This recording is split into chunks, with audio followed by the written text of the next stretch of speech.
Sure. So great. Good afternoon, everyone. And thanks a lot for joining in to this third session in the LearnED HR series. This is brought to you by Amazing Workplaces. You can see Ekta right up there on the screen. She is the brain behind all of this. Hi, everyone. And Attayn, that's me. And we are trying to get high quality knowledge over to industry, over to students with the help of domain experts like Srinivas. And the feedback from some of you who attended the earlier sessions has been amazing. And we are very kicked to have this third session with Srinivas. Very happy to see some very familiar faces, or actually I would say names. Sorry, I can't see you. But Omita, Binay, Ruchi, Sanjukta, Shilpa, Shivangi. Yeah, Prakash is also there. Prakash, yes. So I'm sorry, I'm not taking every name because a lot of you are repeating, I know, which obviously shows us that you found the sessions helpful. And that only motivates us to do better as we go forward. And obviously, I think Srinivas is the right person to take this session on compensation and benefits forward. I've known him for quite a few months, almost a year now, and it's been an amazing experience getting to know Srinivas. Some of you may know him as the director HR at MetLife Global Shared Services, and he handles the HR practice for over almost 4,000 employees in India. So no small task there. But he's much more than that, and he's got qualifications from Cornell in the area of strategic HR management. He is an avid marathoner. He's done, I think, over 11 half marathons and 4 full marathons. I still have to do one, so that's something I really look up to him for. Hopefully one day he'll teach me that also. And he's someone I call the thinking HR guy, because every conversation with him is about some facet of not only HR but business or the economy, or how certain improvement areas can be developed and so on. So I really enjoy that conversation, and I'm sure some of that will come through in this session which he takes for you today. He's the right person. I have not known him joke around too much, so you might expect a little bit of a serious flavor to this. But the topic is also a serious one, right? Whenever we are looking for a job change, the first thing that comes to our mind is 35% hike milega ki nahi? And I'm sure Srinivas will bust some of that. So over to you, Srinivas, and really looking forward to this session. Welcome, Srinivas. Right. Thank you, Ekta. Thank you, because it's been great, really exciting. I've been really excited for this conversation. For quite some time. When Vikas shared the idea, I just went all in, and he said, I'm going to partner with Ekta. I said, nothing like it, because I did share, with Vikas, Ekta. I'm not shared this with you, but I'm going to put it out. Vikas there, he said, she's got one of the best people. I think you should just go for it. Don't even think about it. I guess let's see how it will shape up. But that's what I kind of pushed for it. But yes, I mean, I'm really excited to share. Thank you so much for the introduction, Vikas. Nice of you to do that.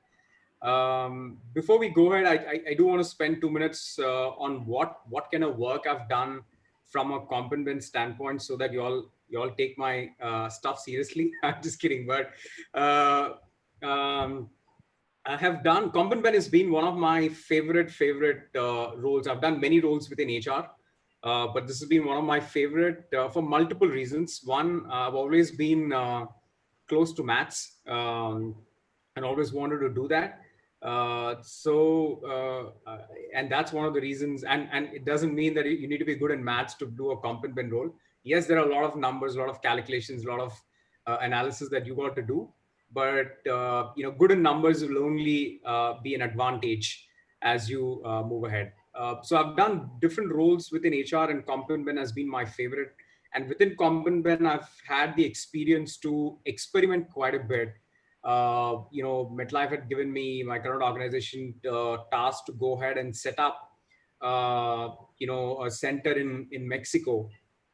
And we also did a ground up study to set up a center in Romania. So that wise, I had exposure to LATAM, EMEA, US, and Asian markets. So that has been one of my biggest strengths that I bring on the table. That's about me, myself, but otherwise non-work. I come from a city called Hyderabad, born and brought up there. It's been 14 years I've left Hyderabad. I've been settled in Delhi, NCR area. Otherwise, that's me, myself. And as Vikas mentioned, I'm a pretty endurance sports enthusiast, I would say. And I'd love to do any sport that is endurance based and that kind of pushes your body and your limits. It's probably the mind over body is what I love to do.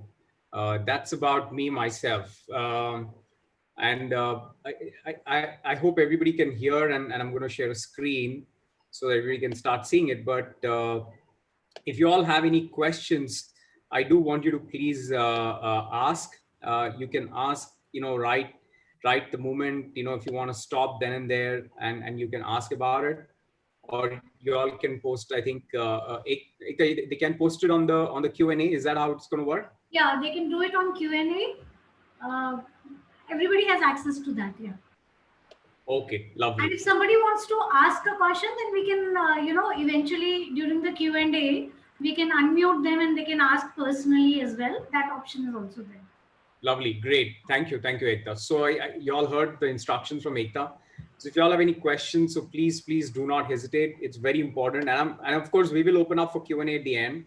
But in between, if you all have any questions, do not hesitate. We'd like to hear, understand, clear then and there, because I don't know if you all saw my video, but yes, Comp and Ben is perceived to be one of the most technical subjects within HR. Not because it has some formulas and calculations. I mean, I would say that's actually less than more to do with organization, culture, people, geography, economic conditions. Actually, it's a lot to do with that rather than, to do just with the formulas and what do you do and why do you get increments and what happens at the back end, right? I'm going to talk a little bit more about it as we go ahead. And it's a long subject. So I do want you to please make it interactive as much as it can get. So if you all have any questions, please stop then and there and ask. Again, I'm going to request, and Ekta will help us to moderate and have any clarifications there. Okay, I'd love to start the conversation with a story. I love to talk about stories. So in my conversations, I'm going to start the conversation with a story. And I have 3 stories throughout the webinar that we'll go through, and all 3 are interactive, I would say, and important. And I want you to look at it purely from a compensation benefit standpoint, right? And I'm sure these stories you would have heard multiple times. Some of you would have heard in the past in other webinars, and a lot of people do talk about it. So if you already heard about it, pardon me, but I'll give you a version of what it looks like from a comp and ben standpoint. So here is the story. So somewhere, again, this is somewhere in the 90s and early 90s, mid 90s, you can say, or late 80s. So there is this boy from a small town who's born, brought up, works pretty hard, comes from a very middle class background, works really hard, grows up, earns a good job in an IT company, goes, starts working at a very junior level, starts, really working hard, understand what does it take. He ensures that he saves a lot of money. He has a good life. He keeps moving up. He gets promoted, within the first 3 years, everything going great. He gets married. Life is going amazing. He moves cities, expands his family. He's got 2 kids, goes up the ladder. Again, honest gentleman, very hardworking, integrity is on high. Life is going amazing. Life is going great. So, and then things passes by, he reaches in his 50s and 60s and 70s, he's on his deathbed. Again, great life, has got a good, has made good money for himself, has uplifted his entire, community, given back to the society. One of those ideal gentlemen we all sought for, or at least our childhood has been, coached anyone who's in those 30s and 40s would agree with me on this. To be a good gentleman, to have a good life. So days pass by. He reaches in his 70s on his deathbed, and he's almost in his last days. So God, who's been watching him from top for like over like 7-8 decades, just before he's gonna die, he sends his people, and the people come down, the executives of God, and then come down and have a conversation with him. He said, "Hey, listen, you're gonna die tomorrow." So they come in the night before that. They say, "You're gonna die tomorrow." This is okay, but God has sent us because you've been such a great human being, and you've done so much for the society. He's given you an option. He says, "What's the option?" He says he wants you to take a choice whether you want to go to a hell or a heaven. This is, what kind of question is that? He says, yeah, I mean, he's giving you a choice. Which one would you want to go? You want to go to hell or a heaven? He says, it's a no-brainer. I mean, why would somebody want to even go to a hell? I definitely want to go to a heaven. I mean, all my life, I've worked hard for it, for all, you can, because I've been coached since childhood that I have to work hard, do, good in life, have a good security, and then, end of the day, go to heaven. He says, it's a no-brainer. Chuck it. I mean, I want to go to heaven. He says, no, but you've been a good, again, human being. You've done such great to the society. So we want you to please take an option. He says, how do I do that? He says, no, we have an option for you to go and visit the heaven and hell both. And we want you to then take a call. So he says, well, okay, if you all are forcing me, I don't mind a free trip. So he says, great, let's go. So, and this is all happening in the night. So there goes. And then he says, you have a pass for you to like an ID card or an entry ticket. So he says, okay, this is for heaven. This is for hell. They take him up. And then he says, so where do you want to go first? He says, I want to go for hell first. Let me see, because I've always heard bad about it. So let me go and explore that. This is great. He enters the hell. So imagine it's like probably a building, and then like there are 3 floors of hell and there are 3 floors of heaven, right? The 6 floors, just for imaginative purposes. So the first 3 floors are hell. So he says, let's go to the first floor. Goes to the first floor. He shows the ticket. He enters. He sees the people inside. And he says, people are having a gala time. He says, people are having, champagne. They're having a party. They have, having their hell of a life. This is, well, I mean, this seems slightly different than what I thought. This is, well, that is what it is, because this is what hell is. He says, are you sure? Because this is not what I thought. He says, well, but that's exactly what it is, and we wanted you to see. He says, let me go to the second floor. He goes to the second floor, same story. Third floor, same story. He said, there is something wrong here. I mean, people are having a ball in hell. I mean, if this is what is hell, then what is heaven? I mean, I just can't even imagine, because I can't see what hell is. Heaven is. This is because this is what I've been thinking what heaven is going to be, but you guys show me what hell is. So he says, I'm sure it's really great. He says, well, yeah, it is what it is. And he says, okay, let's now that I've reached here, let me also see heaven. It goes up, shows his pass, gets into the 4th floor where the heaven starts. And he enters, and then he sees, people are waiting in queue for food. People are washing clothes. People are doing their jobs. There is nobody to help them do it. And so he said, is this how you guys operate every day? I mean, what is it? He said, yeah, I mean, this is how it is. This is how life is. We all do all stuff by ourselves. Nobody helps us to do it. He says, well, I mean, why you all are working so hard? He says, but I thought, you all have reached heaven. He says, yeah, this is how heaven is. You got to work hard. He says, no, there's something wrong. Let me go to the 5th floor. Then you go to 6th floor. He goes all the floors, and then he sees there is something wrong. I'm a little confused. He comes down. He says, and then, of course, the executives who bring him back, he says, think about it. You have tonight, tomorrow. And tomorrow when you die in the night, we're going to take you. And then, you ought to take a call. So fair, no problem. He sleeps. Of course, he gets up in the morning and he's thinking throughout the night and throughout in the morning, saying that what is hell? What is heaven? Where do I go? What do I need to do? He's really confused. Night happens. He dies. The executives come. He says, have you made your decision? He says, yeah, I've made my decision. I think all my life I have been coached incorrectly by a lot of people. So I think I want to go to hell. Yeah. So the executive, are you sure about it? He says, yeah, I'm sure because I saw it yesterday. So I'm pretty clear.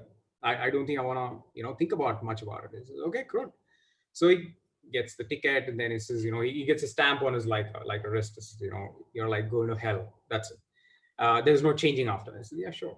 He goes inside, and then the moment he enters inside, he sees the same pattern that he saw in heaven yesterday. People are standing in queue, people are getting beaten up, people are not getting food, they're starving, they're doing all their works, they're made to do morning till evening work. It's hell. He says, no, I think I made a mistake. I think I came to the wrong place. Let me go back. He goes down to the registration desk. He says, you know what? I want to go to hell, which is on the first floor. He says, yeah, that's where you went. You pressed the elevator, you went to first floor. He says, no, there is something wrong inside. He says, what is wrong inside? There's nothing wrong. You have to go and please show your badge. They'll help you get into the right place. Says, okay, fair. He goes back. He goes to first floor again and enters and goes to registration desk. He says, is this hell? He says, yeah, this is hell. So he says, but I came yesterday and there are a lot of people having a ball, and today there's something else. He says, well, there is a small change in that. There's a small catch in that. He says, what's the catch? He said, yesterday we were hiring people and today we're staffing people. So he said, because we were hiring, we were trying to show them, what are the total rewards that they will get, but actually when it comes to delivery, when we have to pay them, we're not, because, that's what it is happening. And I want you to look at the story from a compensation benefit standpoint. And whenever you attract talent to an organization, most of the talent acquisition guys would go out and sell a story, and they start selling dreams, right, to the individual. They try to sell anything and everything to them. And imagine the candidate is painting a picture based on the conversation he's having with a talent acquisition guy. So and it's a dichotomy, because the reality nobody knows, right? Reality, neither the rewards guy knows, neither the HR business partner knows, right? Neither talent acquisition guy knows. The talent acquisition guy is focused to ensure that he gets in people, right? He has to fill up those 40 roles, 50 roles in a month, or whatever it takes. So he's rushing it, right? Whatever it takes, it has to go like a machine. I don't know if you talk to anyone of you have done a talent acquisition role. With all due respect, by the way, I don't mean talent acquisition guys are bad, but yes, they're like a machine, right? They go to work. They have to ensure that people are coming in. That is what is happening back to back. Once the people join, they understand, they see the real organization, they see people are working, getting deployed, and the actual job, starts happening. They start receiving their salary slip, and the states start seeing that, what, the employer PF and employee PF was something I was not, told, especially freshers. You have these issues coming up saying that, what is my take home? What is my employee? What is my employer? What is gratuity? When will I get this gratuity? Hey, by the way, in the Provident Fund, what is EPF and what is EPS? Why is it I will not get the EPS until I get retired? Nobody talks about it. Nobody tells them, right? And they're also not thinking that, all right, I'm paying $1,250 every month towards the EPS, but what's happening to that? And when am I going to get it? Will I ever get it? I mean, nobody talks about it. Nobody says about it. So these are some of the issues, that comes up. And why I want to share the story is that, and I want you to relate the story more like, the guy who's been working all his life, the candidate, who's been building his career, to work in one of his dream organization. And most of the people, if you go and knock any BTech engineer, every second guy would want to work with either a TCS or an Infi or a Wipro or an HCL, any of these companies, right? Why? Because, they've been breeding throughout their schooling and their college life that, they need to get a job in a good IT company. Now with Mr. Nadella and Mr.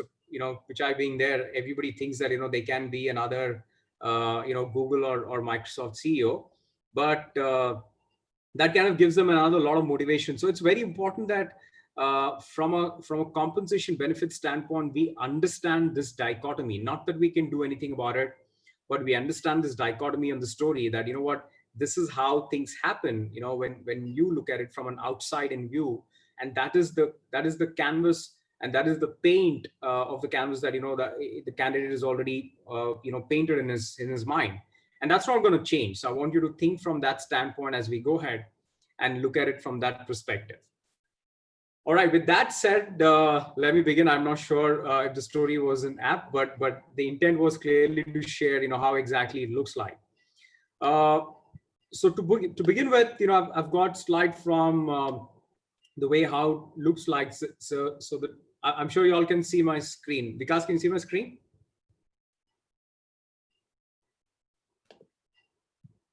Perfect. Okay, great. Thank you. So, from a total reward standpoint, what is the need, right? I mean, I'm sure if you've not, most of you would have read this and heard this from your past, the Maslow's theory. So this talks about, what are our psychological needs? What do we need on a day-to-day basis, right? That's where it starts, and then it goes to, safety and security needs. What are my needs that from a safety and security, standpoint? What is my short term from a psychological needs that I need today? What is my long term from a safety and security that I need for tomorrow? What are those things that are required? Belonging and love, right? We all would have, thought about it. What's the affection that we need? Again, this is purely from Maslow's theory. I'm not going to get deep into it, but I'll quickly run through. Everybody would have seen it, but this talks about what are the needs of an individual as they start right from the basic to the top, right? And then there are esteem needs from a positive self-image standpoint. What does define me? Who recognizes me as an individual? And what is the esteem needs? Cognitive needs. What's the understanding? What's the knowledge that we need to have? What's the overall requirement? Aesthetic needs. And last is the self-actualization, right? Reaching full potential is where we reach from a self-actualization standpoint. And this is the Maslow's theory. I'm going to twist that a little bit from a total reward standpoint. How does this relate to a comp and ben total rewards? From an understanding standpoint, right? And while the topic is, by the way, compensation benefits, I'm going to touch and mix and match between compensation benefits and total rewards, right? And I'll talk about in the following slides what is the difference between compensation benefits and total rewards, and why do they differ, and why organizations are looking at this. And this slide talks a lot about why organizations are looking at total rewards and how is that they're looking at it. And if you look at it, the psychological needs is clearly what we have from an hourly wage and a base salary, right? This is my main requirement, my short-term requirement. This is where my compensation, this is what I take home. This is what my base salary, which I get paid for. And then you have your safety and security needs from a financial security, health, welfare, my bonus, my long-term needs. What are the requirements that I have day-to-day basis? Affiliation and co-workers. This is where it comes, where organizations are focusing a lot to do with how is an employee getting affiliated with other people? How is he managing with the co-workers, right? Is he getting engaged? We all have this employee engagement surveys that happen in organizations. This is the main need, right?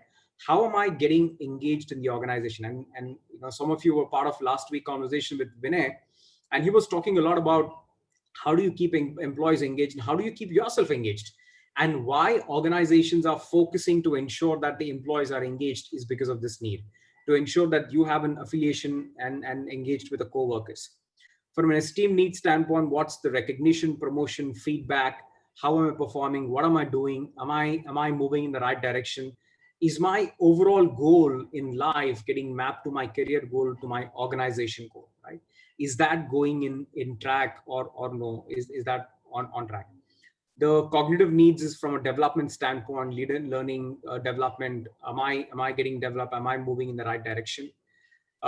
Aesthetic are interesting, challenging work, projects, assignments that we are engaging employees on a day-to-day basis that we have. And self-actualization, advancement of growth opportunities, move talent from one location to another location and start managing it. I'm going to give you examples and stories in between, as we keep going ahead. And by the way, none of this work that I'm sharing, I should have said this before, but none of this, what I'm sharing is anywhere close to the role that I do. What I mean to say is it's nowhere proprietary information. So it's all my own, experience and what I've read, picked up, books, interacting with people, projects that I've done, partnering with a lot of other organizations out there. So that's the amalgamation. So all the examples I'm going to give you are going to be an amalgamation of all of it. So I want you to look at it from that perspective too. If you look at it from a total rewards, so the compensation is clearly to do with the first bucket, by the way, and the second bucket is to do with benefits, and we'll talk about it in the next slide, slightly more detail. The rest of it that you see, right, the remaining 5 tiles are clearly to do with total rewards, right? Those are not related to my compensation. Those are not tangible. Those are not something that I can look at on a day-to-day basis and say that, hey, you know what, this is how I'm supposed to do. This is how these day-to-day things are. It doesn't happen that way, right? So this is how a total rewards is really structured from a I mean, I've just tried to link it with Maslow's theory so that you understand, saying that this is where it all stems from. Organizations focus on total rewards purely to map it to a Maslow's theory, and everything for us as an individual, right? Everybody understands that. I don't have to explain what Maslow's theory is, but really aligns to this, and total rewards really, fits into that Maslow's theory from an organization standpoint. So every organization, or at least a future-looking organization, are focusing now clearly on total rewards and how are they, working, and what are they doing on a day-to-day basis. Are they focused on doing their rewards mechanism, and are they really engaged? And Vinay talked about last week about why do organizations are focusing on employee engagement? It is nothing to do with the organization's betterment. It's to do with the employee development equally, a lot to do, in fact, right? So it's about how are they getting engaged, why are they getting engaged, and what do we need to ensure that they're getting engaged for. So it's very important that from a total reward standpoint, employees are engaged between all these parameters.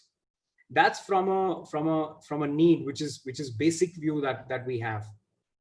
I'm going to share in this slide what's the global view from a total rewards. When I say global view, and I'm talking this from all the markets, right?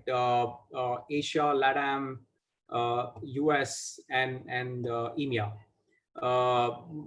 More or less, what I'm sharing from a total reward standpoint, across the globe, across geographies, irrespective of where they come from, and which industry the organizations come from, they're all following these practices now. When I say that, I mean most of the multinationals are doing, and every organization has got a cycle. So when they go through it, everybody more or less is falling into this bucket of seeing that where are total rewards falling in place, and organizations of lately have started realizing, saying that what's the benefit of mapping an employee to a total rewards, and explain them what are we giving back to them, not just compensation and benefits, right? Back in the 80s or 70s, 80s, 90s, if you look at it, if you go back and check with your folks, your parents, they'll tell you that the basic need is what was met, right? Nothing more than that, right? From a Maslow's theory standpoint, they were clearly focused, most of the organizations, right? And were clearly focused on what am I paying to the employee? And that's changing, by the way. And then it's going to take much more time. While most of the organizations have moved to total rewards, the employees have not, right? And this is not true just for India, but it's true with even US. You can name an organization, they're all talking the same language in the US, but not an employee standpoint, right? Employee doesn't look at total rewards as what I am getting paid for. No, I'm getting paid for base salary, I'm getting paid for my bonus, and that is what I need to work for. And most of the people are looking at that way, right? But so it's going to take maybe another 5 years, 8 years, or maybe even 10 years, I don't know. But the total rewards, by the time it gets to the employees, is going to take time, right? Organizations are there. They've already started doing it. It's been almost about 5 to 8 years that organizations have started talking about total rewards quite a bit. And 8 years back, nobody knew what total rewards is. Nobody knew what an employee benefit is. So nobody was really talking a lot about it. But it's been in the last 10 years, this transition has happened. But now organizations are talking. For employees to talk about total rewards, it's going to take another 5, 8, maybe even 10 years. That's from that perspective. So if you look at it, again, total rewards is broken up into 3 buckets. Compensation, what does it capture? It has your base salary, it has your variable pay, from your short-term incentive, your long-term incentive, your financial recognition that, you know what, if you do this, you know, you're going to get this reward, right? So like deferred income plan, or, you know, sales plan or sales target incentives. It could be any of those categories. Different organization industries have got different categories, but that's how compensation. Then you have benefits. What comes under benefits is your health insurance, welfare, retirement, PTOs, leaves. You know, those are the benefits, tangible, non-tangible benefits that you see in front of the eyes of the employee. The third category is where the total rewards is going to come in. And by the way, these 2 categories talk, the compensation benefits really, as I said, talk about, you know, first, second, or to an extent, third, tier of Maslow's theory, and nothing beyond that. The work experience and the work benefits that we talk about, how's the organization going to be, and that's where the rest of the pyramid of Maslow's theory comes into picture, right? You know, what learning am I giving to the employee? What's the culture am I creating? Is he really liking this, you know, organization? Is he going to be engaged, right, from a work design standpoint? What's the flexibility am I giving? Am I giving work from home? Am I not? You know, how's the employee looking work from home? Is he looking like a benefit? Is he looking like a perk? Or what are organizations looking at? I mean, are organizations saying that, hey, I'm going to give you work from home, so you better try to work more, or you better take less salary? Right? Is that how organizations are looking at it? And these are some of the factors, by the way, at least in India, are really picking up, right? So those are some of the other things: career development, opportunities, performance management. Am I giving the employee adequate, you know, hands and feet to perform to the best? Or is there somewhere I'm compromising it? Is there somewhere it's not going in the right direction?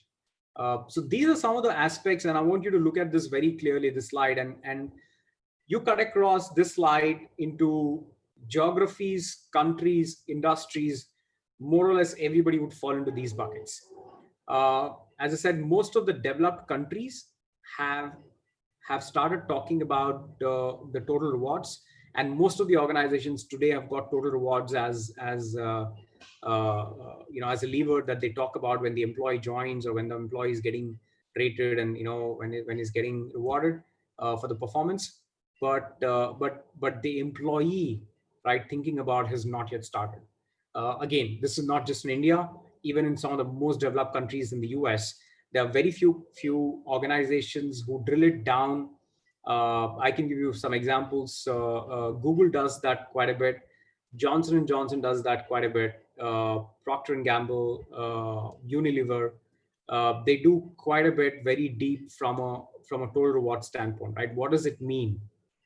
What am I giving back to the employee? And why? Because, you know, all of these, you know, if you talk to a CFO, you know, that's where you know, he looks at employee cost. And I'm going to talk about the financials bit and how does a CFO look at it at the end of this deck.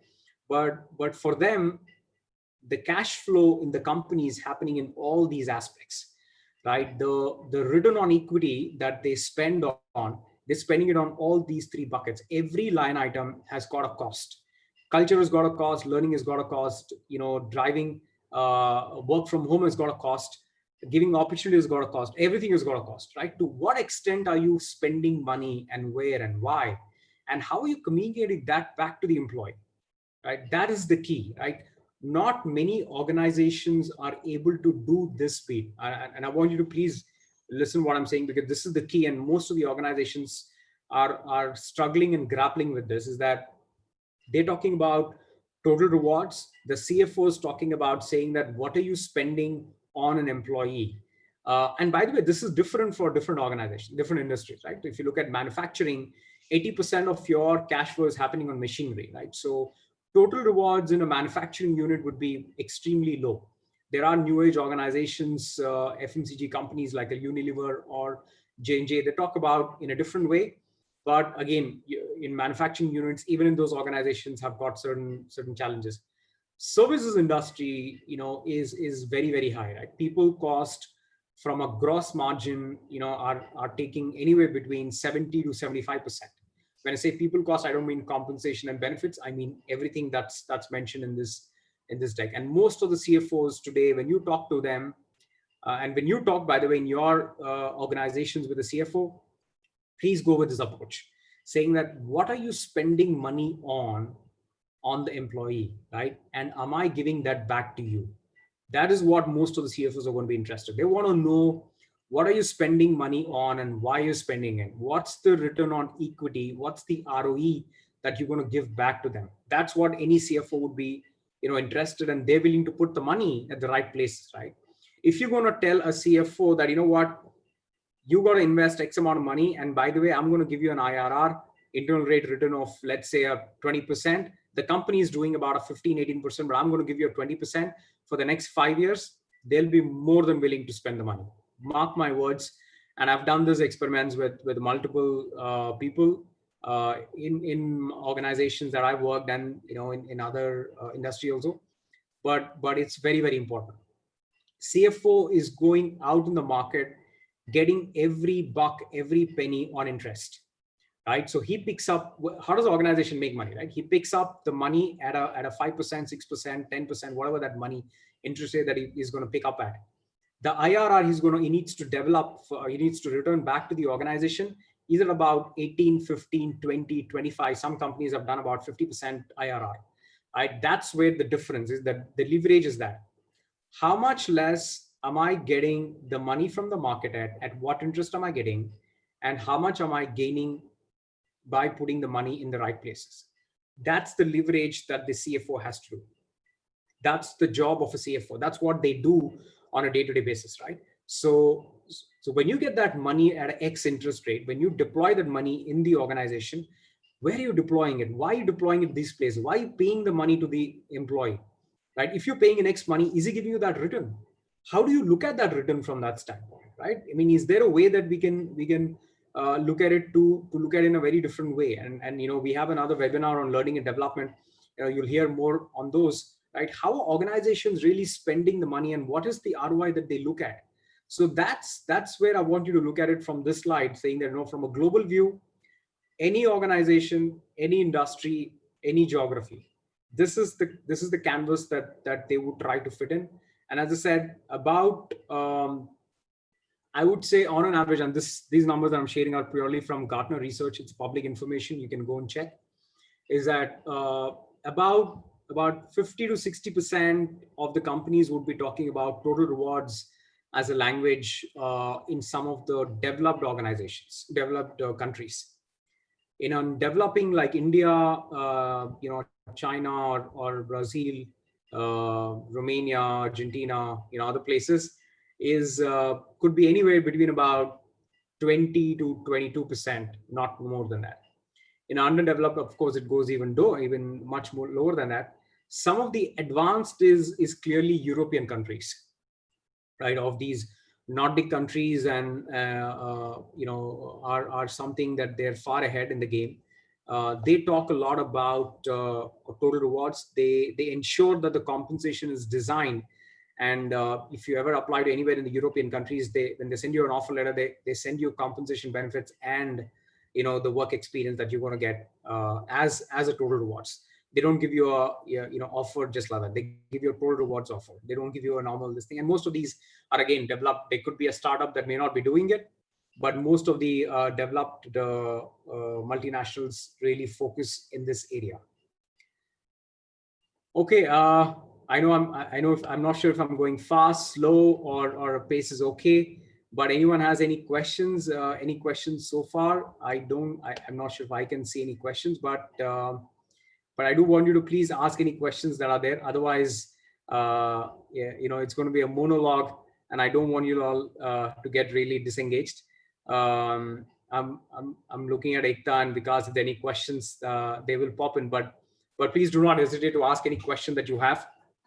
We'll be more than happy to share. Ekta, I'm sure we don't have any questions so far, right? No, we haven't had any questions so far. So I'll request the attendees, if you want to ask a question personally, we can unmute you and you can ask.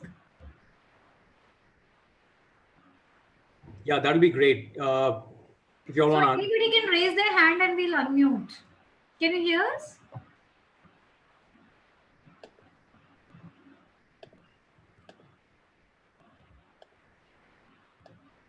Nobody has any questions. Okay, good. That's nice. Hopefully I'm talking sense or not. I'm sure it's pretty clear so far. Thanks. Okay, good, great. Thanks. So we move. Yeah, sorry. Somebody saying something? No, I was asking again. So if somebody has any questions, so just type in the chat if everything is clear to you till right now. So just type yes. Okay, so we have one question in the Q&A. Okay. Srinivas, you can check it out, or you Yeah, I want? can see it. Selvamani, right? So has got a question saying that senior employees are high salaried people. Company is not in a position to give them more hike year by year. What is the retention strategy? How to retain the best talent? Yeah, so I'm going to answer partly right now, and I'm going to answer partly later because the following slides I've got on the lines that what you're talking about. And you also brought up another good point. I'm going to talk about it is that the retention strategy I'm going to talk in the next slide clearly. How does the linkage happen between organization strategy to the employee benefits and total rewards? But this is a scenario, by the way, in most of the developing countries, not just India, right? You want to talk about from an Asia standpoint, if you want to talk India, Vietnam, Indonesia, Malaysia to an extent. I wouldn't count Singapore. Singapore is already there, but China, most of these countries, by the way, have got this big issue in Bangladesh.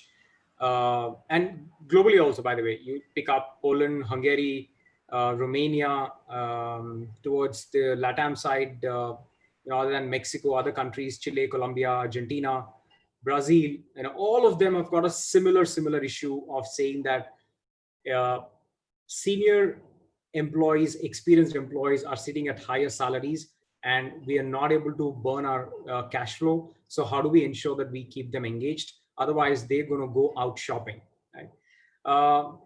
The best, and by the way, why is that we've reached here is because we've reached here because we've always been focused on compensation benefits. We've never focused on total rewards.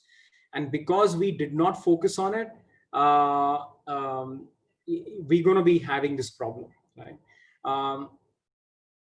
And I'll give you an example, and I've shared this before in a couple of other forums, is that, we had an employee that we were hiring for one of their highly skill set, processes. The employee was very unique, by the way, and there were very few in the country to find it. So he was, I think there were approximately some 200 people that were in the country, and we had to pick up one of this guy, and the demand is approximately 450 or 500 people of that talent. So what this employee came back and said is that I need 1.5 months of leave every year till the time I'm with the company.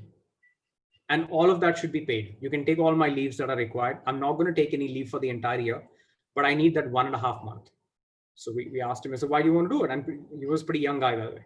So this is no, because I take leave for every 1.5 months and 1.5 months for every year. And I go out and travel throughout the world, and I try to visit places that I've not visited and stuff like that. For him, that was the differentiator. And by the way, he was extremely good in working, to an extent that he finally got relocated to US because the client said that, he's really doing good. I think we need him there. So he finally moved, but he was extremely good at his work. The only condition he had is that, the work arrangement that he wanted. When it came up initially, we thought that, how can he demand something like that? But later, I think we realized and said that, I think that's the best way to do it, and we can't do much about it. Otherwise, we will lose the talent. So the team really pushed us and said that the business really pushed us to get it. So we got him. And then initially it was a bit of hiccups because you're giving like 20 leaves to everyone. And why would you give this guy a 45-day leave, right? And that to pay. So those were some of the issues that we had. But I think this issue is going to be there, and you have to face it. There is no other way to deal with it. but talk more and more about the work arrangement and the work benefit that you're giving them, that they may not get it in other organizations. What is the spend are you doing on them on learning and development? There's this organization in Bangalore that Microsoft has got it. So Microsoft, by the way, has got a team in Bangalore that sits. It's a very small team, about 150, 200 people, and they're the creme of the creme. And this team works purely on products that are going to be released 10 to 15 years from now, right? They do not work on what the products that we're using today. They work on the products that are going to be out in the market only 10 to 15 years from now. So imagine the amount of compensation, benefits, and work arrangements that you need to give. Very, very different, right? It's not going to be the same a typical work compensation benefits that you give. It doesn't work.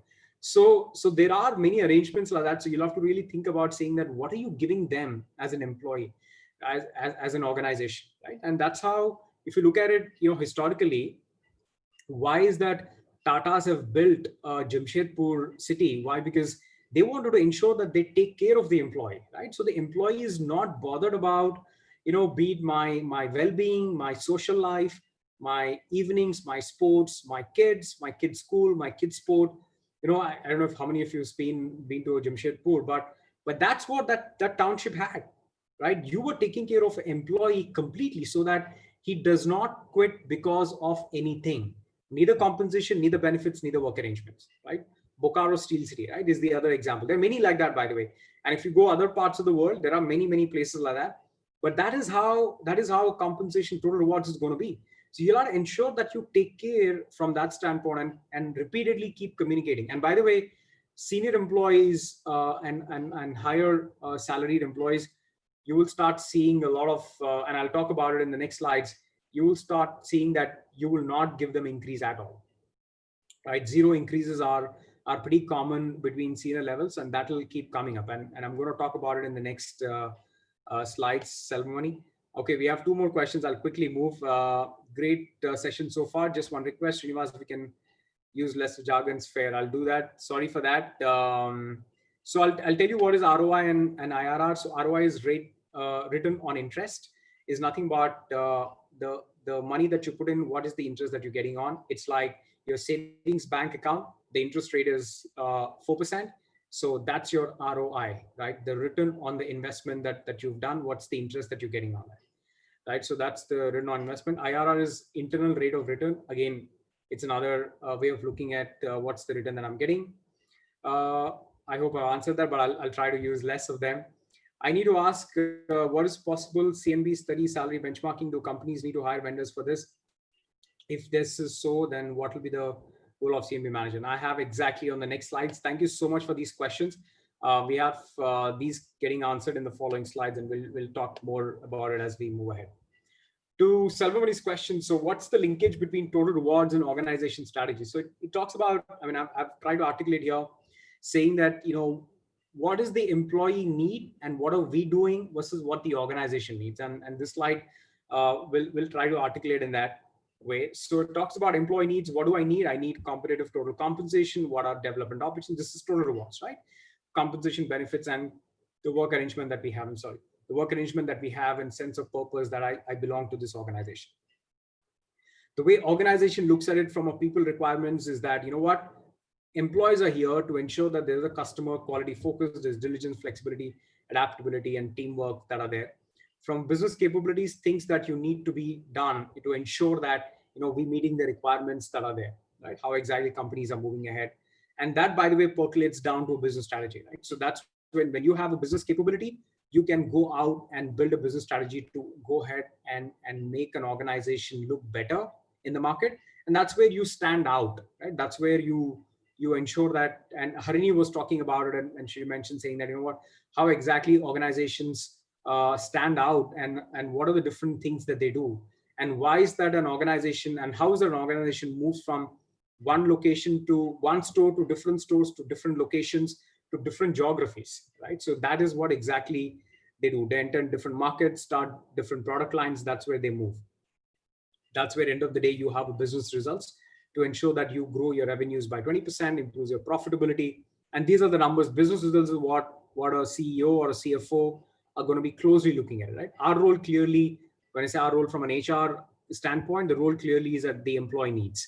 And that's where it kind of ends saying that, what am I getting, required for? What is the role? And that's where it kind of looks at it.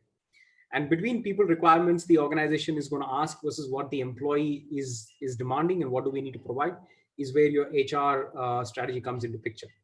And why? Because, you be competitive in the market so that you don't lose the employee.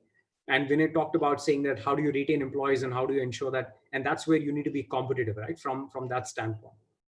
And you plan and design from a total rewards, and employees get engaged, customer is delighted, you get the business results, right? So that's where this entire chain, everything is interlinked, right? Right from the employee needs to business results. So if your employee needs are not met, right, you will not be able to do some outstanding work, organizations have done. And I'm going to take examples from the past. So when I did speak about how their organization was able to, talk about business, results, and how did they really touch the employees, and it turned into, coming up with a different product altogether, different, service line altogether. That is how exactly an organization looks at from a total reward standpoint. That's how important the total rewards would come into picture. And you have to balance out these two things, right? Your employee needs and your people requirement, and what's your HR strategy. And that's where it percolates down to a total rewards. And all of these, and when you have a total, how do you plan, how do you design, how do you administer? And I'll talk in the following slides more about it. But this is how an HR strategy comes into picture, and your total rewards play a big role in your organization strategy. And every organization, again, be it across geographies, across industries, this slide would clearly come into picture. Of course, it will change in certain industries and certain geographies, but otherwise, mostly it would fit into picture to say that, what is the organization need? What is the outcome that I'm looking at? And how do I meet those requirements? Right? That is how it comes into picture from a total rewards standpoint. Total reward strategy, right? What do we need to do? And this is where P6 come into picture. And you would have read this P6 in some of the books that are out there, probably, and some of the places that you would have looked at. But I'll give you a perspective of how exactly we should look at from a organization and from your own development standpoint. Before I go ahead, I'm gonna share my second story here. And the second story talks about, again, we did touch about this in the last week, conversation a little bit when I spoke about it, is about, chess as a game. So, you all would be aware that chess got invented, in India, and that's where it was. So, again, whenever it got invented back then, so this king who was there, in his court is where this employee, invented. Again, in those days, employee was not there. I'm going to use the jargon of employee. He went ahead and invented the chess, and then he came to the king and said that, what, I invented this game called chess. He said, great, show me what is it. And so he plays the game, he shows him, and he says, wow, I mean, I think we can really build strategy based on this game. So imagine this game was all built to ensure that kings win kingdoms, so that they're able to decide, if there is a pawn who's coming and hitting, if there is a horse who's coming and attacking, if there is an elephant which is coming, right? And how do you ensure that you kind of move them and then try to understand? Okay, so the king likes it. This is great. This is nice. I love it. So ask me what do you want. So, gold rewards. He said, compensation. So ask me what do you want to get paid for. He says, well, it's pretty simple. He says, what is it? He says, the game of the chess has got boxes. He says, yeah. He says, how many boxes does it have? The king asked. It's got 64 boxes. He says, okay. So what about the boxes? What do you need? What's your ask? He says it's very simple. I need only 1 grain per box. There are 64 boxes. Each box will have 1 grain. And he says the only condition is that every time from box 1 to box 2, the number of grains will double. He says on the first box, there's 1 grain. Second box will go to 2. Third box will go to 4. It goes to 8. 8 to 16. 16 to 32. So on and so forth. 64, 128, so on and so forth. He says, that's fine. I mean, you know about grains. I said, are you sure? He says, you can ask something else. He says, you can ask land. I've got a huge land. I've got a huge kingdom. I've got a lot of money. I mean, this is stupid of you. Why would you ask food grain? I mean, I understand food is important, but that's stupidity. He says, no, I think that's what I need, because I'm a poor guy and I need to, feed my family. I've got 4 kids. I can't manage it. This is the best that I need. He says, the king says, I do want you to think again, because once I decide to give you, then I'm not going to go back. Tomorrow you can't come back and say that I've got a lot of rice and here, by the way, give me more money. No, I'm not going to do that. He says, no, that's what I need. I don't need anything. He says, are you sure? Because I can, this famous thing of, you can sit on a horse and, go around the land and, till the time the horse gets tired, the entire land is yours. You want to take anything like that? He says, no, I don't want to take it. He says, okay, fair, no problem. He says, call the food supply guy, the guy who manages the food, and then has got this whole thing of food minister, right? You can call it that. So the food minister comes in, and then he says, this guy wants the rice, but apparently he wants 1 grain for every chess box. And he, by the way, and he wants it to be double every box. So do one thing, just go out, calculate, give him till the time we reach, 64 boxes. Just go ahead and be done with it. This is great, no problem. So both of them go out, and then he tries to calculate, and then he comes back after 2 days. And then he says, the minister comes back and says that I have a problem. So the king says, what's the problem? What happened? Is he asking for something else? Is he asking for land? I always knew that he's going to come back. Is he what he's asking for? He says, no, we have a problem with the rice. I said, what's the problem with the rice? He says, if we put 1 grain in every box and double it, right, for every second box, we will be exhausted with the entire rice by the time we reach to about 40th box. He says, there is no way, forget about this kingdom. There is no way, even if we collect the entire, country, we will be able to reach to the 64 boxes. So he says, are you sure? I thought it's pretty simple. So he says, yeah, that's what it is. He gets really upset with this. He says, no, this is all trick. I think, I don't agree with this. I don't believe in this. So he says, call the guy who invented this. The guy comes and he says, how can you do something like this? And there are a lot of theories, by the way. And by the way, of course, the king doesn't really, there are a lot of stories around it. And this, by the way, a true story. I'm not making it up. It's a true story. And there are a lot of theories behind it. The one theory is that apparently the king goes bankrupt. So he hands over the entire kingdom to this guy, who, invented invented the chess, and then he leaves the kingdom and then goes. The other theory is that he gets really upset and then he cuts his hands and then puts him in a jail, that, he tried to play a trick with the king and all that stuff. So there are different theories to it. But the key learning I want to take is that the total rewards again, right? So when you got to be very sure when the employee is coming in the organization, what are they asking for, right? What is their need, right? Is that need is something that organization is going to fill up, or is that something that are we not going to be meeting that criteria?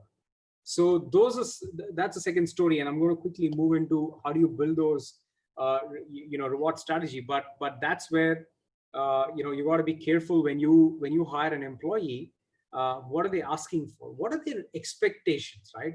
That's the main important thing. What is the employee asking? Is he asking, if he's going to ask 1 grain per box and then reach 64 boxes, 64 doesn't even look like a number, right? And even today, by the way, if you try to do a calculation math, the whole world population, produced from a rice standpoint, you won't be able to reach till 64. You have all the evening and the weekend, you can sit down and do the maths, and you can Google it. By the way, there are a lot of studies around it, but you won't be able to reach even today. Forget about those days.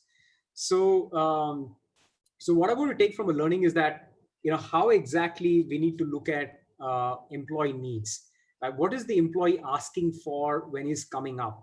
Right? Is he asking for something and we're delivering something else?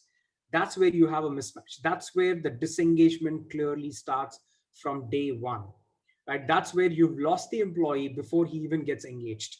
Right? So it's very important that you understand that dichotomy, saying that what is that the employee is expecting in his mind, and what is he asking when he's putting it on the table, and what are we delivering to the employee? And that's where your reward strategy come into picture, saying that, what is it that you are looking at from an expectation standpoint? How are you building it, right? And that's why I call it as a P6, because there's a 6 P's that are there in this, but that P6 strategy comes into picture, saying that, are you delivering, are you meeting what the employee is really, asking for? The first thing is purely from a pay philosophy standpoint, right? And I want you to look at pay philosophy from a couple of angles. One is that, what is my pay philosophy? How am I designing the organization from a pay philosophy standpoint? Am I looking at individual? Am I looking at the value that he's delivering on a job, right? There's a dichotomy between both of that. And I'm going to talk in the next slide also. A lot of organizations speak about, I am paying for the role that the employee is occupying, versus, am I giving importance to that? Am I giving importance to, I'm paying to the employee to what he's delivering, because he's delivering more than what the role is expecting. Right? There are a lot of employees in the organizations who overgrow their role, right? How are you really managing that? Is it really a subjective based? Is it really an objective based? There is a dichotomy between that. You have to balance it out, right? That's where your pay philosophy comes into picture. How are you ensuring that you're managing this dichotomies that you're, and by the way, there's no right or wrong, right? There are organizations that go behind very clearly, mandate, say that you are occupying a role, so I'm going to pay you as per the role, right? Period. If you do even deliver more, you may be deserving more, but I pay you because I'm paying you for the role that you're occupying for. And there are organizations, hey, you're occupying a role, but you bring on the table 10 other things, and I'm going to pay you for that too, right? So there are a lot of organizations that are looking at it. A lot of new age organizations, a lot of futuristic organizations really focus on this, saying that I'm going to pay the employee not for the role, just the role that and I'm going to pay him for the role. And by the way, he's bringing these 4 things that I believe that I'm going to utilize now and in the future. So I better protect him for that. So I'm going to pay him more than what the role is going to get paid. Right? That's where, and both the organizations exist today, and there are a lot of organizations that try to balance between both of them. And in your organizations, if you go back, you can look at, there are certain employees with certain skills that they bring on the table that they've tried to reach to a slightly higher compensation. And there are certain people who are just delivering the role, just doing the role. So probably they're just there. So there is that dichotomy. They'll always be there. Again, you have to be subjective versus being objective. You can't be completely on this zone that, I'm going to pay employee based on what he's delivering, because then your P&L is going to get hit. Your CFO is going to come back and say, sorry, when I say P&L, I mean profit and loss, which means your balance sheet, which means the books of your account, your organization. So he's going to come back and say that, you know what, this is not going great. So we'll have to fix this. It's not moving in the right direction. So that's where you have to balance it out. That's from a pay philosophy standpoint. Pay approach, second one. This is to do with saying that, how am I, again, paying from a short-term standpoint, long-term? Am I paying the employee what he's delivering today, what he's bringing on the table today? Am I going to pay him employee from a standpoint that he's got potential, right? Most of the people talk about performance potential, and you will hear it in the following webinars also. Some of you signed up for the rest of them. And I recommend everybody, who's listening to try to sign up for the remaining 4 webinars that are there, and all of them, give you a complete capsule of how an organization, how an HR professional should be leading, when you move and become a stronger HR professional.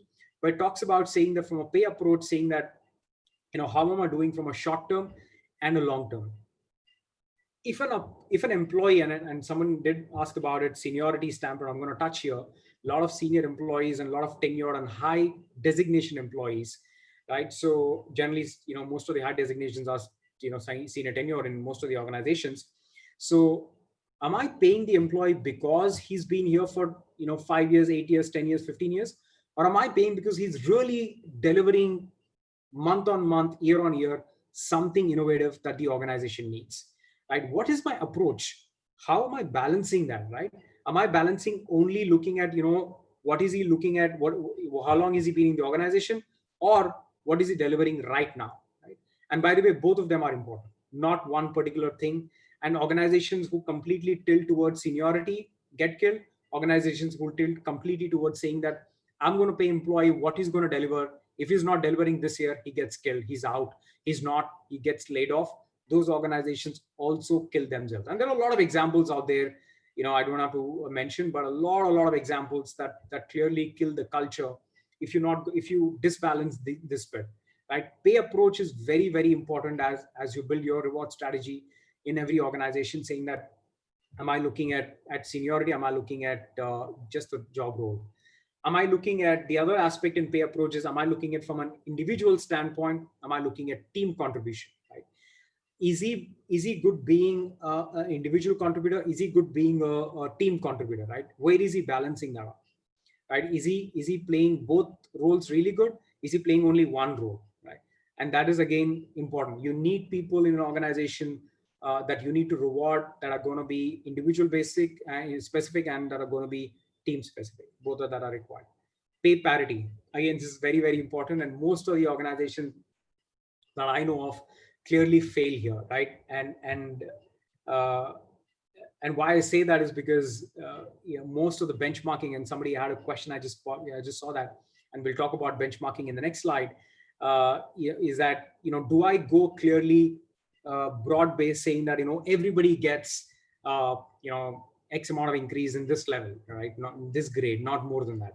Or is that going to be hey, you know what? These are my critical few top 20% of the organization, and I'm going to reward them extremely different than the rest of the people, right? No, or there are organizations that they said everybody who's going to be in the performance criteria, I'm going to pay them X amount of people, right? So for example, if it's a 3-point scale, if I'm exceeds, meets, and needs improvement, all exceeds get standard 12%. Right? And all meets get standard 8%. All need, below expectations get probably a 5% or 4% or whatever. This is one approach. The other approach is that, hey, you know what? I have this creme of 20% of the talent in the organization who deliver every time I have an issue, I have a situation. And these are the people that I need as I take the organization to the next level. So here's what I do. I pay them more than required. Right? I pay them beyond, not just 12%.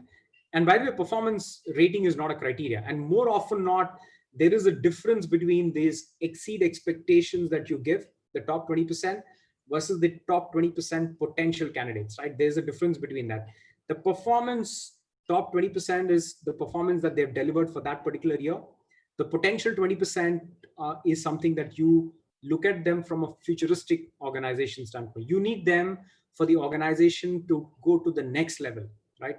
A lot of organizations try to, and history has got many examples. Organizations have reinvented themselves only by focusing on this top 20% again and again. G is a great example, and Jack Welch talks a lot about it.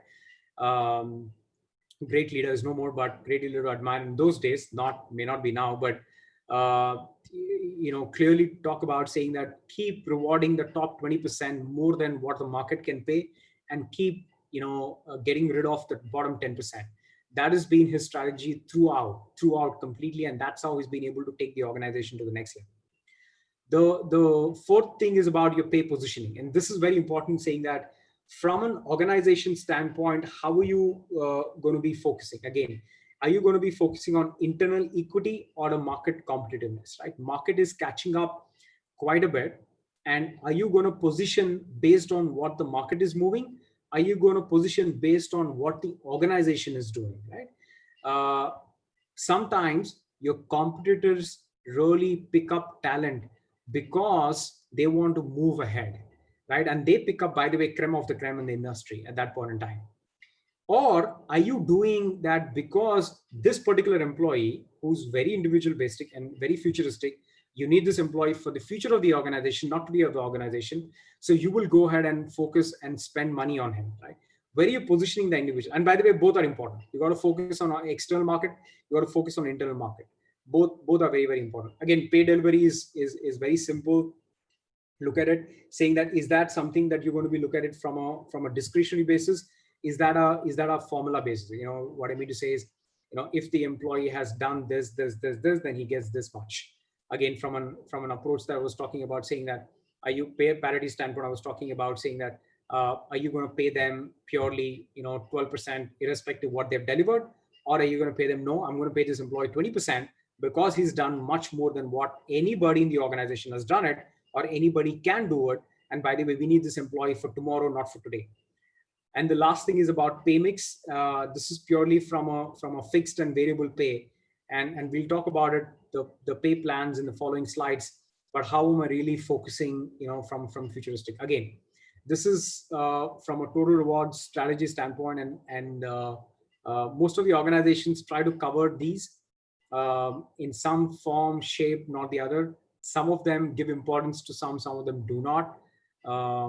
Like pay philosophy, most of the organizations don't have a pay philosophy written down. I would recommend in the organization that y'all are working on, or if y'all are going to be taking on the role of a rewards or a compensation benefits, I clearly would recommend you to look at pay philosophy, because that is clearly futuristic, and that helps you to look at organization and take the organization to the next level. Market benchmarking. This is the other. Okay, there are I think one more Q&A. I think let me just quickly answer the Q&As and then I'll quickly jump back. So I need to ask about who's responsible for CNB survey salary. I think we're just going to talk about the benchmarking in this, Rima. Omita, how fair is for candidate asking fill the gap in his or her compensation? I'm also going to talk about that in this slide. Thank you so much. Please keep dropping in questions. It's really great. And I want you to keep dropping that and we'll keep answering. And then we also have a Q&A at the end so that we can talk more about it. And you can ask examples. I'll be able to quote more and more. Market benchmarking, right? I mean, this is one of the most, I'm sorry for the short of the language I'm going to use this here. Pardon me for this, but this is one of the most abused word in the comp and ben role. Why I'm saying that is because a lot of companies, and historically, by the way, CNB role has always been that you just have to go out and do benchmarking, right? Nothing else. So you just have to go out, catch that vendor, who does like there are a lot of vendors, partners in the market, be it Aon, EY, Deloitte, PwC, Mercer, who else? Towers Watson nowadays.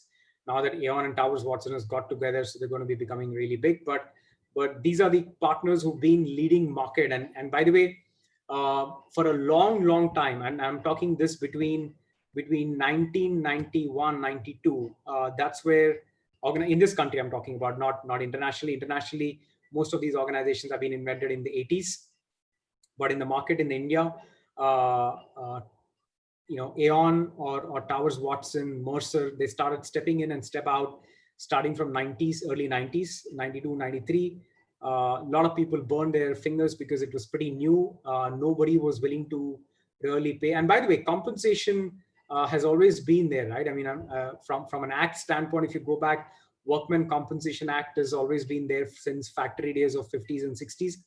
But from that act standpoint versus now, the things have changed quite a bit. But these organizations have been focusing from 90s, saying that how compensation benchmarking has been done.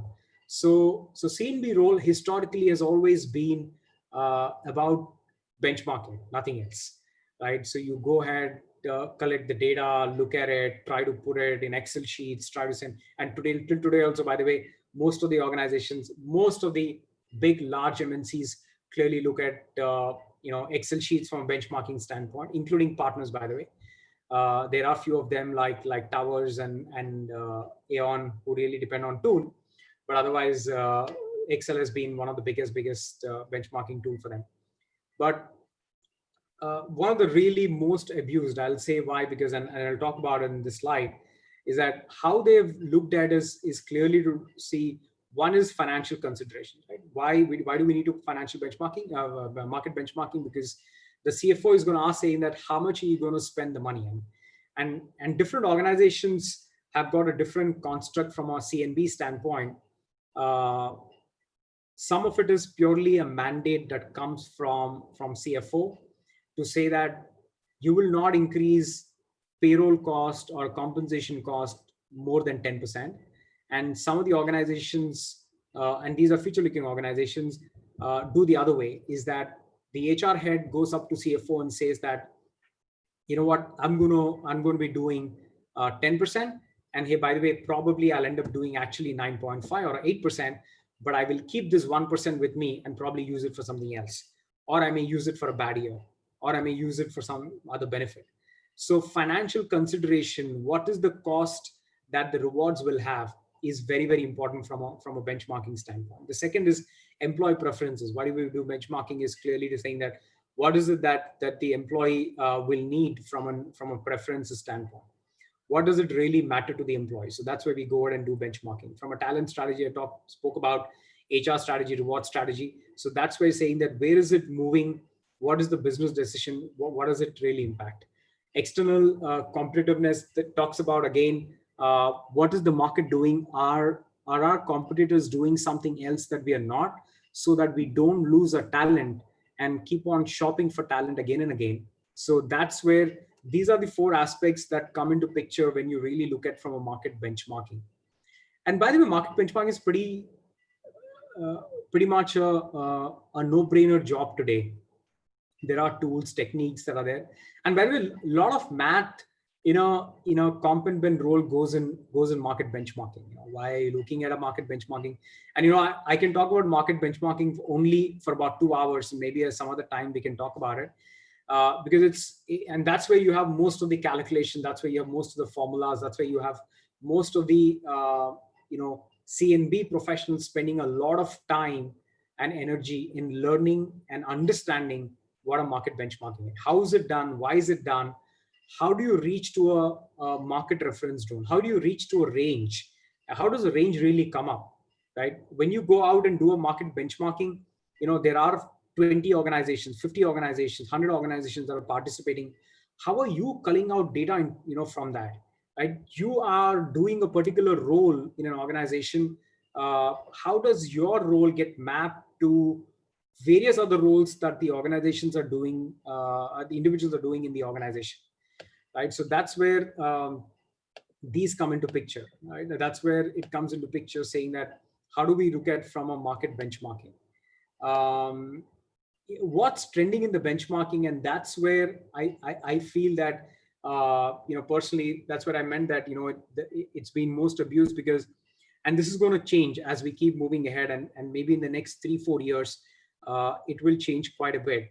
It's always been from a role-based, benchmarking, right? I'm occupying a particular role, so I need to deliver this role, and this role needs 10 things to be done, right? That's what a job description is made for, to ensure that I'm going to deliver these things.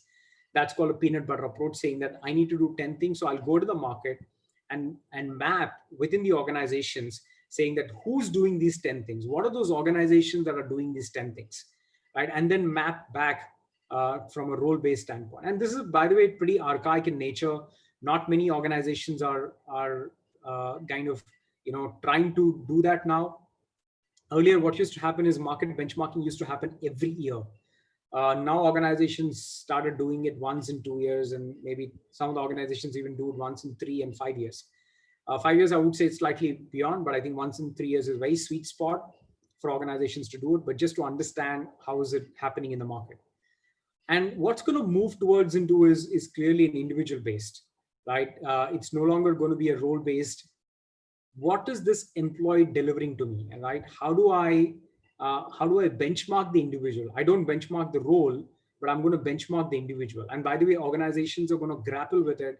When I say organizations, I mean the benchmarking organizations of Aon, Towers Watson, or EY, or any of these organizations that do benchmarking survey. They're going to grapple with it, saying that how do you benchmark an individual, right? Is that possible? I mean, how does a high potential, high performer, hypo candidate gets mapped to something in the market? Is that, because that's very individual specific, right? That's very outcome specific. What I need out of this employee is going to be very difficult for me to map in the market, right?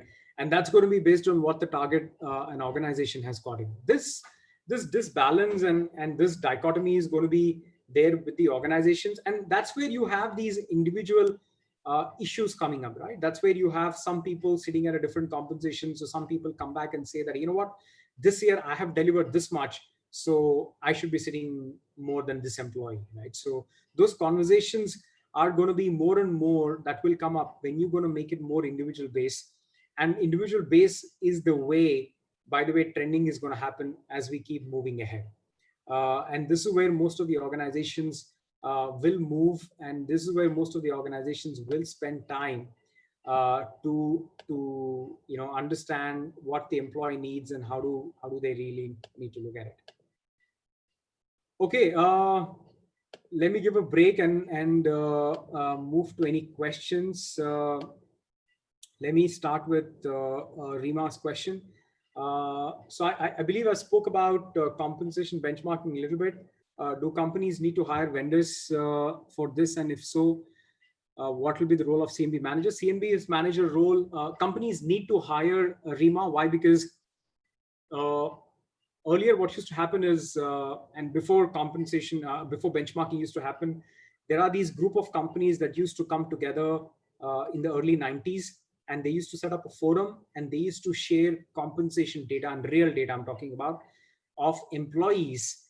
And those days there used to be no NDA and confidentiality, without names, of course. And they used to get all the data together and slot the data as per what this particular role has got in the market. So there are 10 companies in the market, and this role is present in all 10 companies. And by the way, each role has got 10 employees, so there are 100 employees. So you sort all the 100 employees and find a median and say that, and this is pure mathematical, and find a median and say that, hey, you know what, this is easy for me to say that this is where the median is. So there are companies sitting below the median, there are companies sitting more than the median.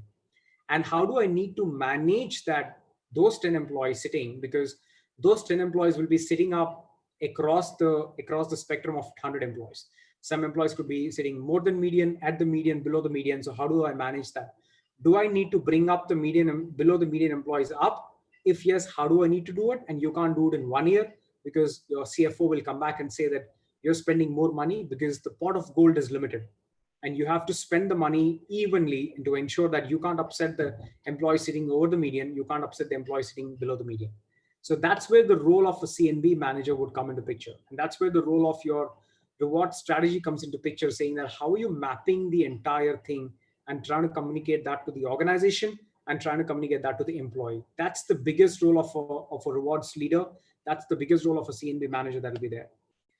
Next question. Sorry, Amita again asked, how fair is the candidate asking to fill the gap in his compensation? As I said, you cannot do it in 1 year. But if you have a high potential employee who's sitting at a lower than the median, it's the CNB manager's role, it's the HR role to ensure that you bring him up. But please, please, please do not bring him up. And this is the biggest mistake most of the employees do, most of the HR professionals do. And by the way, I'm sure most of the HR BPs don't agree with me, some of the HR BPs in this call, in this webinar, but most of the HR BPs say that, hey, you know what, there is a gap of 30% correction that we need to make. Let's please correct 30%. Don't ever do that. Don't ever do that. The right way to do it is paid across, right? Split the 30% over 3 years.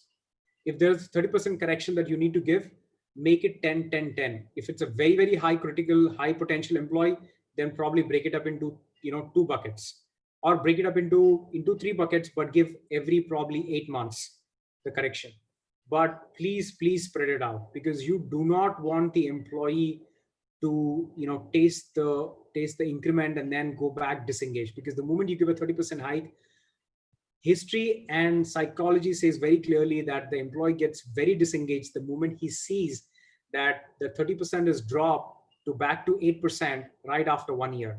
And by the way, this happens not consciously, subconsciously. So it's pretty much, if there are any psychology people here, they'll tell you that's the reason it's very important that you spread the money and do not ever fill the gap in 1 year. Try to fill it up in over a couple of years. Abhishek has got a question. When an employee's salary has reached more than 1 comp ratio, great, thanks for asking comp ratio, and we're not able to give him a regular hike, but manage with one-time discretionary allowance, can this be included in total rewards? Absolutely. Postscript, this is one-time allowance, a separate high potential and key retention strategy to employ critical resources, may not beat the performance of critical, but employ having legacy knowledge. Yes, this is where you have seniority coming to picture to ensure that you retain the employee. Abhishek, you definitely have to manage. And by the way, for people who do not understand what comp ratios, I have a formula at the end of the slide. I'll talk slightly more about it. But from broad perspective, comp ratio is nothing but someone who's sitting more than the median that you have considered as a median. So somebody who's sitting more than median, he's already sitting higher pay. So how do I ensure that? Abhishek is asking about somebody sitting more than that. Can you give them a discretionary pay? Yes, you can. And you should always include that as part of total rewards and tell the employee that you're recognizing for the contribution that he's doing, both in terms of be it senior, be it critical of the talent, or criticality of the role that is there. So you have to ensure that you manage both of that from that standpoint. Selvamani has got another question.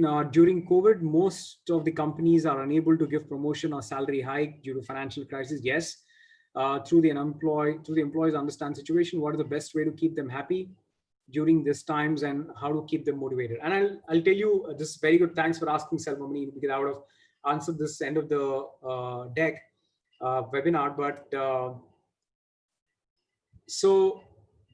and a lot of other webinars in following weeks will talk about COVID and how do we need to manage in the following webinars. But I'll talk about COVID from a standpoint that and these are the learnings from history, by the way. When I say learnings from history, I mean recent history that I'm sharing from 2008 crisis. I'm sharing from 2001. I'm talking 2001 9/11. I'm talking about 2000 dot-com burst.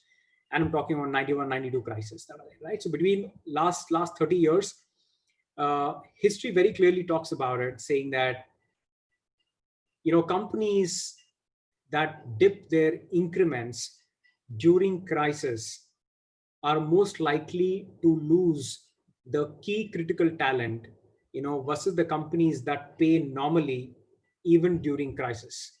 And by the way, it is not possible for all the companies to do it.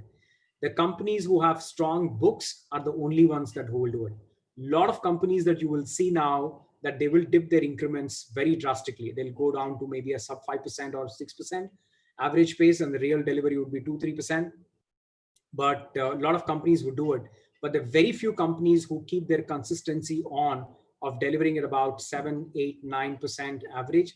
And those are the companies that will try to retain the talent, and that will ensure that they will try to keep the talent and retain it. So I would recommend that the first step is that you please try to pay the employees that you've been paying historically. May not be the top quartile, but at least try to pay them the average. If your average pay was probably 9% average compensation pay across the shop, I would recommend you to go down to an 8, but please don't go down to a 5% or 6%. And by the way, this is again subconscious, that organizations will lose talent in the following years, may not be right now when market picks up. By the way, market is going to pick up. And a lot of companies, and this is, by the way, pure data. And there are a lot of studies out there that are published on this, that how companies should behave when there is a crisis. And companies that have behaved very bad on their employees have lost the critical talent. And when you lose the talent, you lose the future of the organization, clearly. When you have those top 20% of the talent are the ones who are going to take the organization to the next level. And some of the following webinars will talk about it more, but that's where you clearly have to focus to ensure that try to pay them. If not, and I understand, by the way, employees are expecting really less increments this year, but this is the time that you should clearly go out and try to reward them in different ways possible, as much as you can. Last question before we move in the interest of time. I have a few more slides. Would benchmarking for an individual become subjective and question the integrity biasness of the CNB guy? So this is where I spoke about the reward strategy. I think, sorry, this question is from anonymous attendee. But this is where I spoke about pay strategy and pay approach, saying that, are you going to make it short term, long term? Are you going to make it individual specific? Are you going to make it role specific?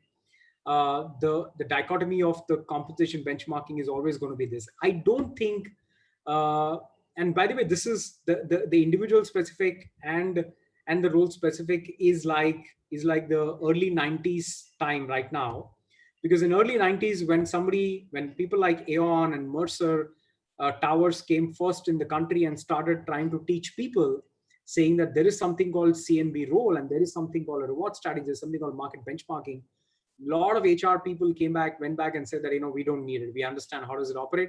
We don't need it. So get back and back off. And by the way, all companies, Mercer, Aon, Towers really burn a lot of money in the early 90s and went back. And some of the Towers, by the way, shut shop and then went back for about 5-6 years out of the country and then came back again. So that's where they kind of really managed. And this is going to be a really challenging task for compensation benchmarking partners to understand how do we need to do a benchmarking for an individual, right? Am I going to benchmark the individual? I mean, so one of the ways I could think of is that, am I going to benchmark the individual based on the outcome, based on the competencies that he delivers, right? Today, benchmarking doesn't happen based on competencies. It happens based on what the skill set requirement is, right? Today, benchmarking doesn't happen based on the behaviors. It happens purely based on what the role requirements are, right? What's the educational qualification of that particular role? That's where compensation benchmarking happens. Now, how is it going to happen based on competencies? How is it going to happen based on competency framework? How is it going to happen based on behaviors that the employee is delivering? That's where the individualistic will come into picture. And I guess that's where the challenge times are going to come. And I guess it's going to take time. It's not going to happen overnight. It's going to take few years. And these companies will have to do certain experiments before the rubber hits the ground. And that becomes the norm for the organizations to go. So that's where I guess I'm going to quickly jump into LTIs. This is where long-term incentives come into picture. I'm going to talk about, coming back to compensation benefits and total compensation and work benefits. So we'll touch about it, but this is again part of total compensation, and this is not part of benefits, and this is long-term incentives, right? This is called LTI, and this is purely an LTI. And LTI is my favorite subject within compensation benefits. Have done a lot of LTI plans designed, including expat management. So that's where this has become my favorite from an LTI. And again, this is one area within CNB where a lot of math, calculation, financial terms, looking at profit and loss books, looking at how the company is done, how startups manage ESOPs, and how do public limited companies manage, and how do private limited companies manage. So there's a lot of rocket science around LTI. LTI could be like, I can go on for hours maybe. We'll probably have another webinar purely on LTI and we can talk more about it. But just to give you a brief intro, what does LTI look like? Again, this slide is going to cut across industries, cut across organizations, maturity of our organizations, cut across geographies. Any geography that you take would probably clearly be in these buckets. So LTI predominantly has got into two buckets. One is share-based and the other one is cash-based. Right? Share-based is nothing but that is equity, and cash-based is nothing but pure cash. Right? What is share-based? And share-based again further percolates down into two buckets that you can talk about. that is appreciation based on this full value share. And I'll talk slightly about it. I'm not going to get deep into it because I mean I don't want to get slightly more technical here. But this is technical, guys. I mean I'm going to talk certain terms, and I want you to bear with me. And please come back and ask questions if you have. But that is what LTI is about, saying that. So from a share based, there is appreciation based, and there's full value share. From an appreciation based, there is stock option and there is stock settled SARS. SARS is nothing but stock appreciation rights. And these are the two terms within appreciation based. And I'll talk about a minute on these two. Let me talk about full value. So full value shares is restricted stocks, which is RSUs that you would have seen in most of the organization. And second is performance shares. Performance shares is also called as stock units. Stock options is different versus stock units, and performance shares and stock units is more or less same in most of the organizations that they look at. So again, share based is articulated into two buckets: appreciation based and full value shares. Appreciation based into stock options and stock settled SARS, and restricted full value is about restricted stocks and performance shares. I'll just take a minute on what do they mean by, right? Stock option is nothing but when an employee joins an organization, you give them an option, and this is based on appreciation, because what happens is most of the public limited companies do not have a ESOP pool, and most of the private limited companies, startups operate clearly on this bucket, saying that I have stock option that I can give you, but purely an appreciation, which means that today the value of the share is X, and let's say the value of the share is $100, and I'm going to give you, allot this share to you, and hey, by the way, I'm not going to pay you, when they get realized. So see, the option that you have is that when the stock goes up in the next 3 years from $100 to $150, so I'm going to pay you the difference between the 100 and 150. The appreciation that the stock is taken is what the option that I give you. Right? That is called the stock option.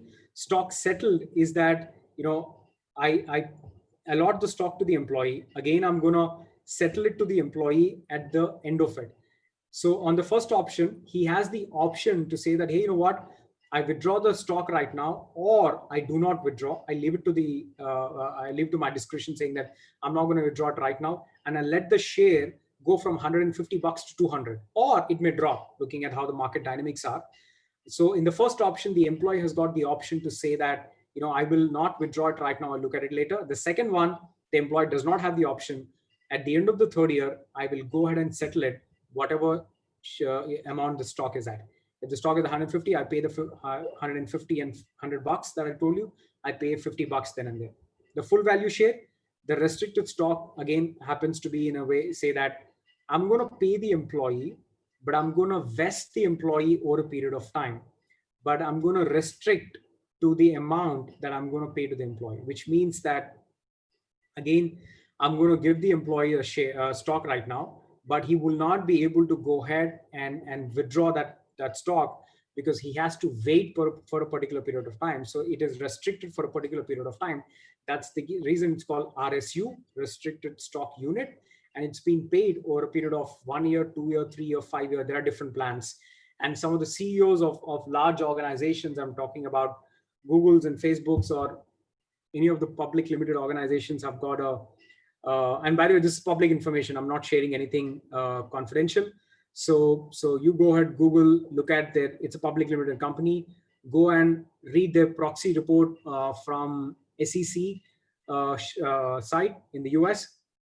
You'll be able to see that Sundar Pichai's stock is getting paid. He's going to be vested for the next 10 years, right? It's not going to be right now. So that's how an RSU and performance share units. A performance share unit is nothing but I'm going to pay you if the stock goes from only $100 to $150.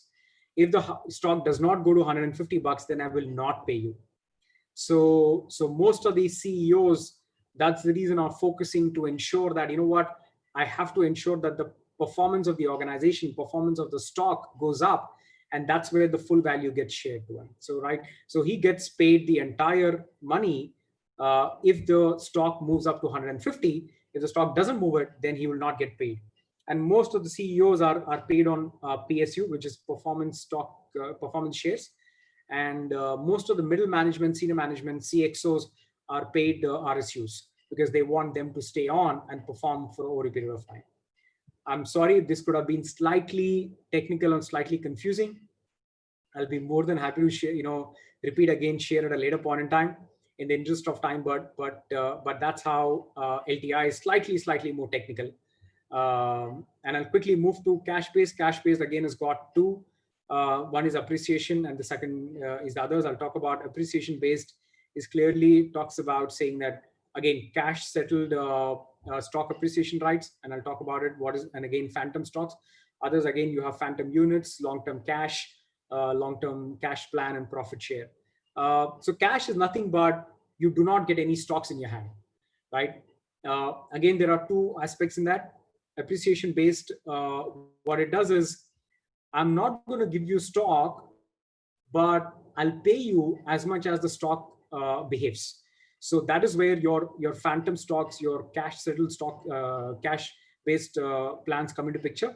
And that's where most of the public limited companies who do not have ESOP pool for the employees actually take the SARs into consideration, and they paid a lot of employees. And these are legacy organizations. These are organizations like, let's say, like a GE or Procter and Gamble or Unilever.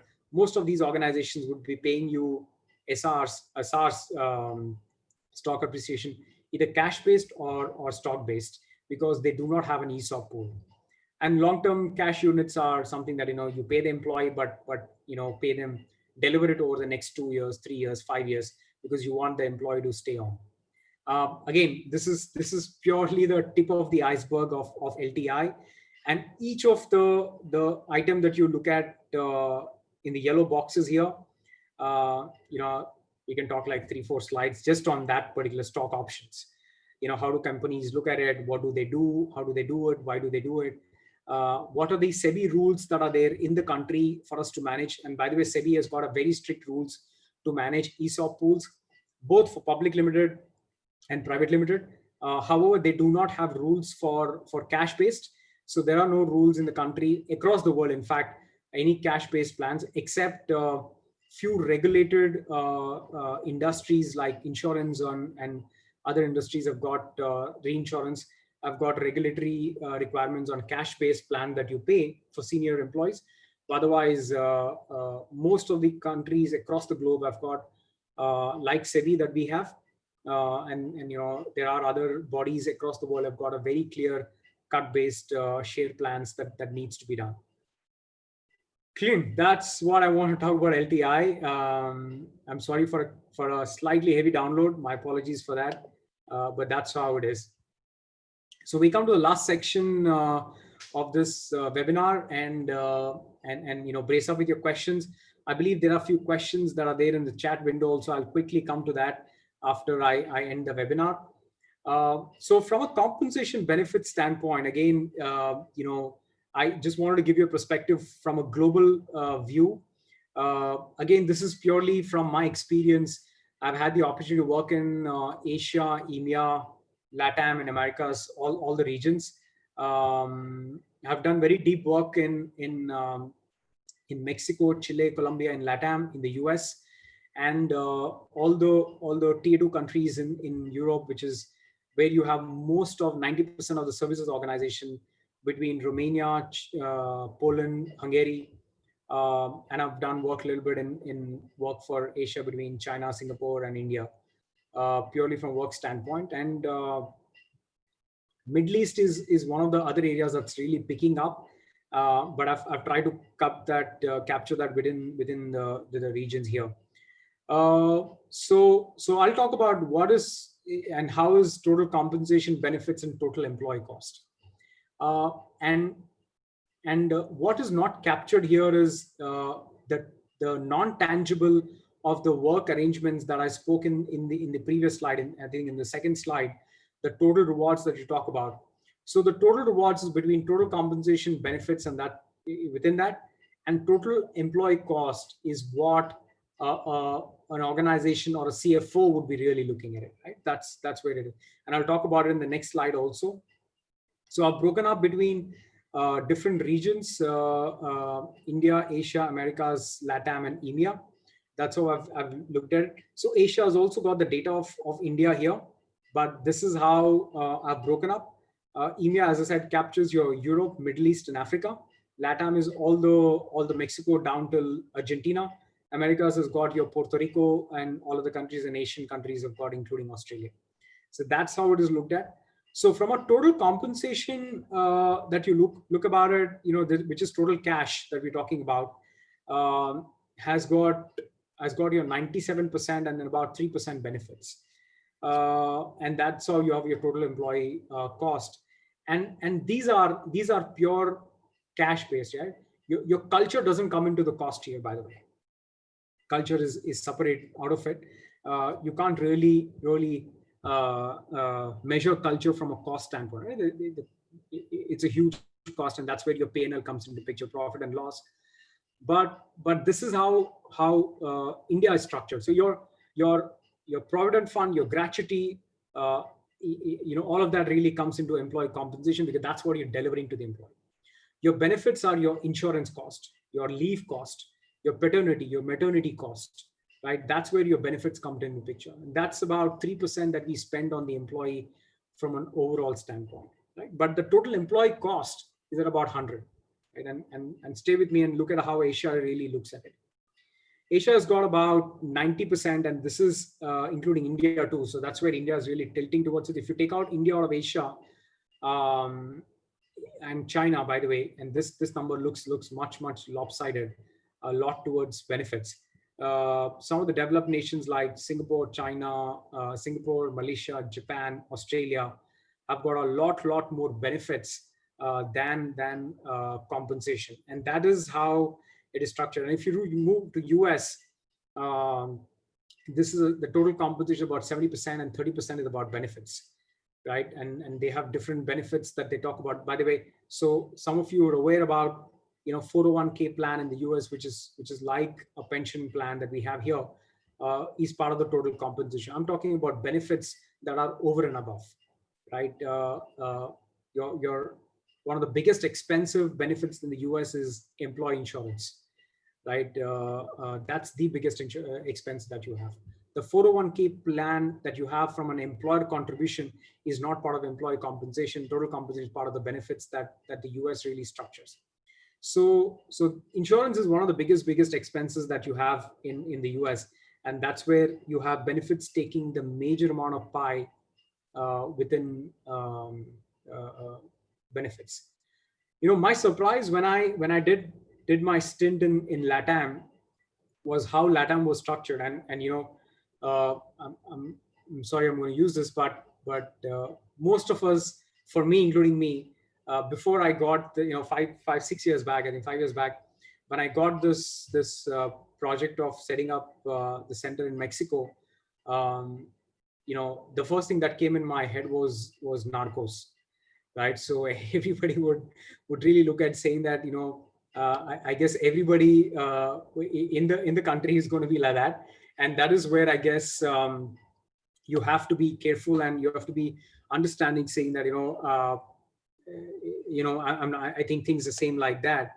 But to my surprise, LATAM has got a very, very deep, and this is between Mexico, Chile, Colombia, Argentina, Venezuela, and Argentina has got the worst economic condition, despite that the benefits are really high. That's how they're considered, and like it or no, but we don't consider as benefit, but Mexico City is very expensive, and car parking, by the way, is one of the benefits that the employers mention in the offer letter. Why? Because car parking is very expensive there. Again, because of the space constraints. So that is how benefits are really looked at, because even companies pay to take the car parking, so they charge it back to their P&L. So they charge it as fringe benefits, and that's how it is an employee benefit. So that's how LATAM as a region is. EMEA, have always, and this is purely because of Nordic countries that are there, be it Denmark, Sweden, Switzerland, all these countries have got a very heavy benefits, and their social security benefits are extremely high. That's where you have most of the companies designing their compensation. So if you try to compare, compensation for somebody getting paid in India to EMEA, even if you do something called a PPP, it's called a purchasing per parity. Please do not do it on total compensation. And most of the HR professionals, including CMB professionals, make this biggest error, is that they try to do a purchasing per parity, which is nothing but, if I'm getting paid X in India, how much should I be getting paid in the US for the same role, looking at my cost of living, my lifestyle. They try to do that in the base salary, which is a biggest mistake. You should never do that in the base salary. You should never do that in total compensation. You should always do that in the total employee cost, right? What does it take? What are the benefits I'm getting, right? And that's where you should clearly look at it. And that's where it kind of makes sense. And this is the view I would want everybody to take back, saying that how CNB looked at from a global standpoint, and how they really looked at from an employee perspective. And when you articulate back as an HR professional, I do want you to wear this hat of employee cost.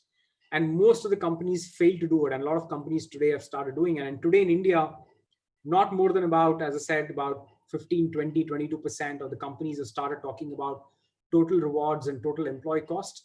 But that's the way I think we should do it. And that's the way make employee recognize. And today, by the way, there are only 20, 25% of the companies talking about total rewards as a language, but they could be hardly any employees. Maybe it's in a single digit. I don't know the number because nobody has ever done a survey. Is that how exactly a total employee looks at total rewards? There could be hardly anything from that standpoint. I'll quickly move to total compensation. Sorry, I think we're going to be shooting out a little time. My bad planning, I guess, or maybe I'm talking too much. But I'll quickly move from a pay component, again, saying that, how employees are being paid, between these buckets. So I've looked at, again, broken up into 4 regions: Asia, Americas, LATAM, and EMEA. And from a pay component between base salary, variable pay, and LTI. And this is purely from a total compensation that you saw in the previous slide. So benefits is not captured in this slide, guys. I'm going to repeat again, benefits is not captured. This is purely total compensation, which is your base pay, your variable pay, and your LTI, your long-term incentive that we spoke about. It could be either stock-based or cash-based. End of the day, it's money for the organization. So that's how it is structured. So what I've done is I'm quickly going to flash the numbers here. But this is how organizations between executive, CXO, senior management, middle management, junior management, and junior management could be entry-level job too. So how organizations are and regions. And by the way, between Asia, US, and LATAM, there's not much of difference at the junior level. But in the EMEA region, yes, there is a difference. And the variable pay is slightly higher, even at the entry-level job in most of these EMEA. And again, this is significantly tilted towards all these developed countries in the EMEA. That's how it is structured. From middle management standpoint, in Asia is about 85-15. Americas could be 80-20. LATAM could be again 85-15. EMEA again being the European countries have got slightly higher tilt between 70-30. From a senior management in India and Asia and other parts of Asia is about 75-15 and 10. This is where you have most of the senior management could be, so-called, VP, senior director, all these designations that are there. And then you have Americas between sitting about 60-30 and 10, because variable pay is slightly higher in the US and that region. And LATAM has got again about 65-20 and 15, slightly lower than what US is. And EMEA has got more or less like US. EMEA has about 60-30 and 10. Executive, this is where it comes into picture, and I want to talk a little bit about it. Is that this is in some form and shape has got CEOs part of this particular bucket when I put it across here, but that is how it is structured between 40, 30, and 30, and Americas could be at about 25, 15, and 60. And this is the biggest thing I want you to know, guys, here is that let me flash it up. So between US, LATAM, and EMEA, they have a significant, pay of a variable pay, that to an LTI for most of the executive and CXOs. And if you look at, and again, this is public information, go ahead, look at compensation salaries of public limited companies of some of the big time CEOs. This is all public information. You will be able to clearly see it. In some cases, the 60% in US goes up to 80, 90%. Very few cases, but there are cases like that. Why? Because they heavily want the executive to really focus on the upping up the organization. But that's where I guess the future is. And India, specifically the executive pay, the base pay is about the 40% that you see could be even going as high as about 50%, in some cases even 60%. But yes, that's how it is structured. But if you go to a slightly developed country like a Japan or Singapore or Australia, the number could be closer to 40, even maybe less than 40. But these are the median numbers that are there. But I do want to give you this perspective that how compensations are looked at across levels, across the globe, so that you have a one perspective in one slide. I'm going to quickly run these salary forecasts, and these are again public informations from various reports. You all can look at it.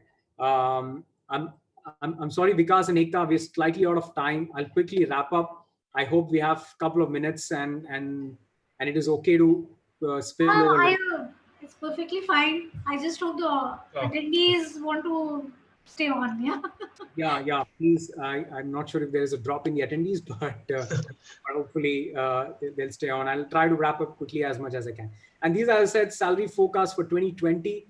And by the way, this is pre-COVID, and I'll give you slightly on the COVID status also. From a global standpoint, and by the way, this is CNB surveys looking at all the regions, all the countries, and all the industries put together. The global salary increases could be at about a 4.9, and the real increase could be a 2.1. And what is the difference between salary increase and real increase, right? So the salary increase is nothing but the budget that most of the CNBs talk about. These are the numbers that Aeons and Towers of the world, they publish in the papers, newspapers, public information, saying that this year the average increase is going to be 10%, right? And 9%, or whatever that percentage is.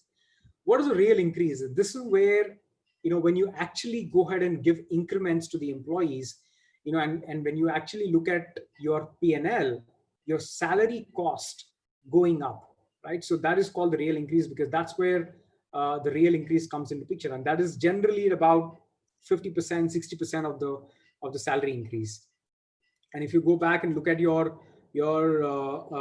most of the organizations' balance sheets, you'll be able to see these numbers, that the salary line item is going up by only about 5-6% in India, and in the US typically at about 1% or 1.5%, even lower in some cases. But that's how it is going, because of the turnover coming into picture, because of FX rate, because of various other non-controllable factors. But otherwise, between North America, LATAM is about 2.8, 1.1 real is about 4.9.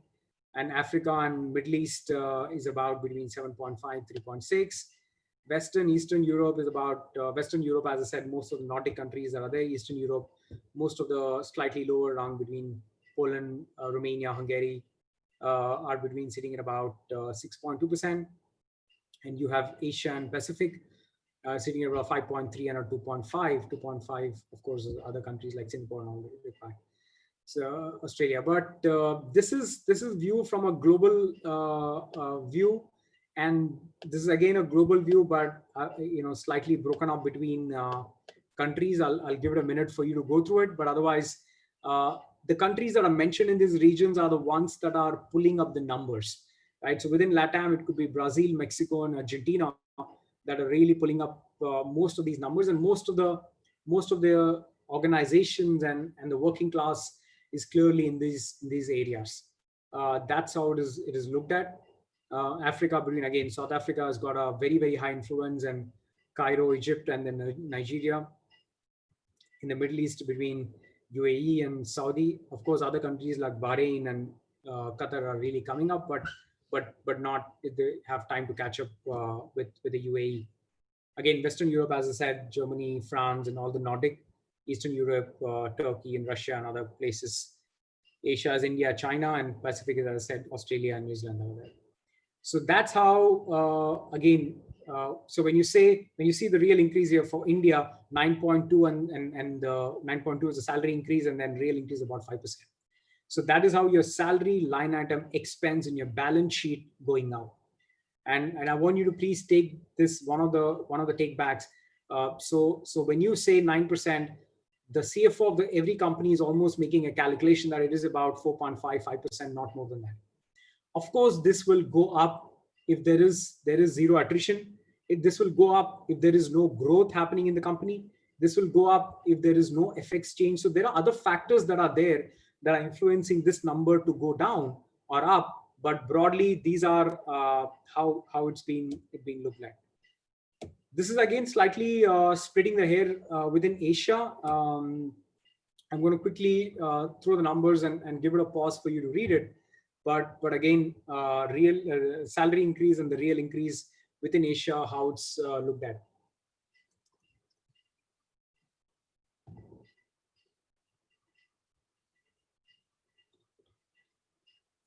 As I said, developed countries have got about a 2.5. Australia, New Zealand, Singapore, and Japan, rest all of them, and Hong Kong including. So rest all of them would be between 8, 9, 6%, looking at how things are. So this is purely forecast from an Asia standpoint. And I've come almost end of the session and quickly jump to the questions right after this. Just bear with me, 2 more slides.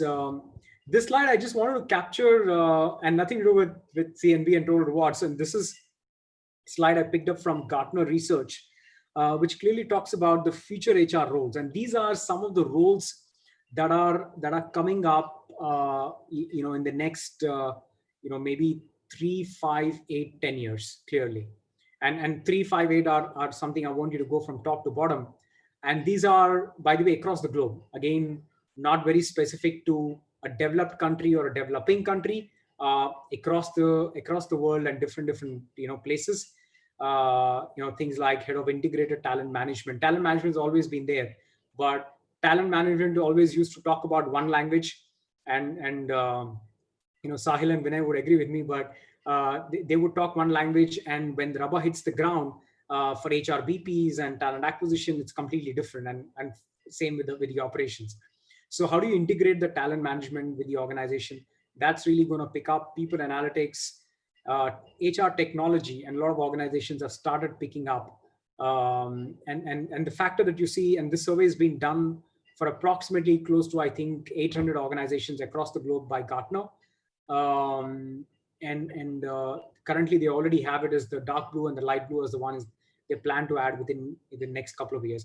And I would urge all the people in this webinar to please do enough research about these roles and try and understand what these, and by the way, none of these roles have got JDs today, and you go and try to Google it, you will not find it. I mean, you won't be able to, you'll find it, but very less, because a lot of organizations really trying to come up specifically on the things like, external partnerships, head of workplace culture, right? Is there somebody who defines, today the culture means that everybody in the organization, right? The HR head has got the role to do defining the culture of the organization. So what does the culture officer does, and and they want to define a complete role separately for that. HR technology, and looking at how COVID has really pushed us, it's really going to move into different directions. And I'm going to take back to this slide. One particular point I want to make is the increase that you see is pre-COVID slightly, and this is going to significantly drop during COVID. And what I see and foresee is that if the pandemic is going to expand for a period of time, let's say it goes beyond 6 months to a year or year and a half, then the increments are going to be lower for next 1 year or 2 years, but it will equally spike up and go up in the next 2 years. What I mean to say is, you will see when the curve comes up, India too will, in an Indian scenario, they will start delivering double-digit increments maybe in 2022, 2023. Why? Because the market will pick up, the economy will pick up, organizations will go out and scout for talent. And by the way, the same thing happened in 2008 financial crisis. It happened in 2001. It happened in 2000.com. It happened in 92. Right? So these things are very historic. And of course, the impact now is slightly bigger than 2008. That's what everybody says. But mark my words that the companies will go out and start giving those increments. So the best I would recommend, if anybody in this call has got the decision to take, is that you should try to go have a conversation with CFO and then try to plan it up for the next 4 or 5 years and say that we will give same increments for the 8 to 9%. Of course, it's not possible for balance sheets to maintain, but I would recommend you to keep that on. This is the last slide that I have from to share from a statistical terms used in CNB. And I'm not going to read through it. I'm going to leave this here for you to read, and we're going to share it with you, so you all can read it. So one thing I want to touch is about the percentiles. Generally, they talk about saying that what is P10, P25, P50, and P75. These are pay positionings that are there, percentile positionings, and I've tried to give explanation here as much as I can. Each percentile represents the number below which a certain percentage of the total sample data points of a particular benchmark role fall. Right? For example, if P25, which means that 25% of the data points in that benchmark are sitting in that data. If there are 20 companies that you're going out and then doing a benchmarking, and there are each role for a role that you're doing, and each role has got 10 people, and that is about 100 data points, which is about 200 data points, 20 into 10. So within that 200, if there is an X compensation, that is sitting at P25, which means there are 25% of the people, which is 50 employees sitting below that particular compensation range, particular compensation. So P50 is nothing but median, and most of the organizations try to stick with median, which is P50. And there are some futuristic organizations and some organizations that are really in a very fast-paced growth. What they do is to attract the talent, they make the median as P60, in some cases even P70. What do I mean by that is that the median of the market could be irrespective of what the median that you want to define, right? So median of the market could be P50, it is P50, but for you, that could be a median, or a P60 could be a median, to say that, I want 50% of my candidates to be sitting P60 and below. Or you can take that as a P70, 75 or 70 and say that me as an organization, so 10 employees sitting in the organization, I want at least 50% of the people sitting P70, which is 70% in the market, sitting below that number. What does it mean is that you're trying to overprice your candidates so that you can retain them. So when they go out in the market, they're very less likely to get paid because they're already sitting at P70. If you try to get everybody at P50, everybody at median within your organization, you've already penetrated much in the market, right? So that exactly is a percentile which you should keep in mind. Compa ratio is the other one I want you to keep in mind, and I've written the formula is nothing but it's the data, compensation data by the market reference point, which is again your data versus the median, right? So in that case, let's say if there is an employee, if the compensation is 10 lakhs and the P70, which is your median, is at, let's say, is about 12 lakhs, then the compa ratio in this case is 10 lakhs by 12 lakhs, which is about 0.8. So the example that somebody was talking about, I'm sorry, is that, if the compa ratio is more than 1, Abhishek was talking about it, and what happens, because in that case, then the median is also at 10 lakhs and this employee is sitting at 10 lakhs. So how do you really look at it? So that's how it is. I've also tried to, write down about the catch-up here, saying that how do you look at catch-up, how do you calculate formula standpoint? And there are other formulas, and I didn't want to make it more technical, so I've just left it here. And I'll quickly jump to questions that are quite a bit. I'm sorry, I'm really overspilling time. Okay, on the chat window, there are none. No, sorry. Yeah, on the Q&A, there are none. So I'll move to quickly on the chat window. There are quite a bit. Let's go quickly one by one. Okay, great. So I appreciate more questions to be answered. All right, got a question for Vinay. Making people aware of importance of these employee benefits is the toughest. How can compensation team up with HRBPs to create stories around this and inspire people towards these benefits? How can we do that? Yeah, Vinay, it's very important, and this is where most of the companies, in fact, most of the CMB professionals fail, because they go with very methodical calculation, and nobody's making. A lot of organizations do not pay emphasis on total rewards and benefits. And by the way, as days go by, this whole perception of total rewards and compensation being technical will go away, because the emphasis is going to be on benefits and the employee conversation, right?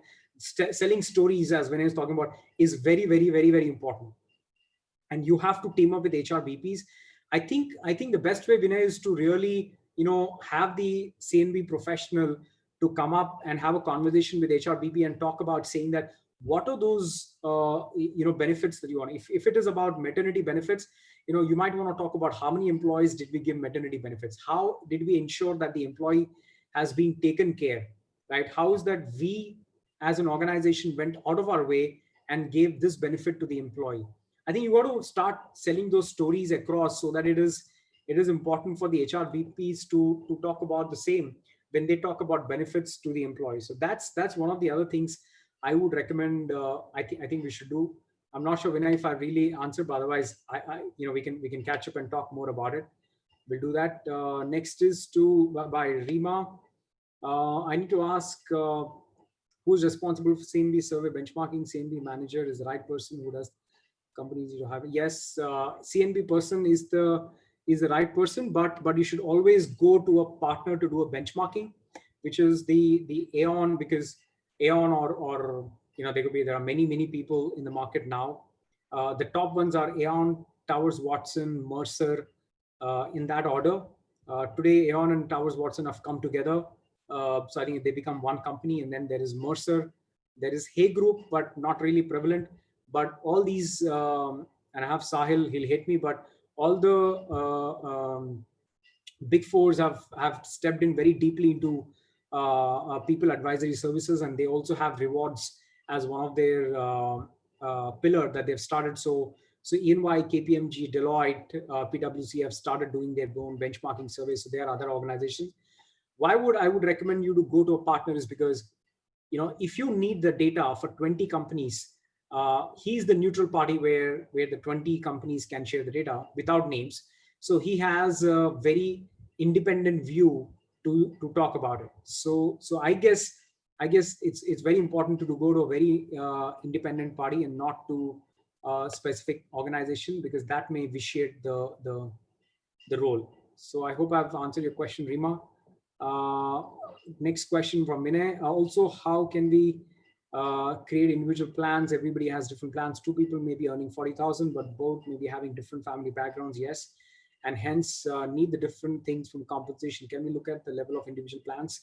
Yes, we should, Vinay. And as I said, the individual benchmarking is something that is going to come into picture as we keep spending time. And I do want you to have a right balance between taking care of the employee as much as we can. And it is very important in a startup, and very easy to do it. As the startup grows to, from 20 people to 100 to 200 to 800 to 1,000, 2,000, it becomes difficult. And the worst thing to happen in any organization is that the startup growing into big and not following the culture, right? If you're not able to maintain that culture, please, I would recommend all HR professionals to pick up a practice, and implement anything in the organization that you can scale up. If you cannot scale up, and if your organization is not scaling up, then it is, of course, okay to implement any practice that can go up. But I would always recommend you to please implement a practice that can take up to next level. So Vinay, I would recommend you to balance between looking at the employee background and the organization, and try to balance between both of them. But yes, 40,000 to 2 people. This is $1 million question, because how do you manage that? And it is something that we cannot really look at it. We have the next question from Abhishek. Compa ratio, I think I've answered it. I'm assuming this is a repeat, Abhishek.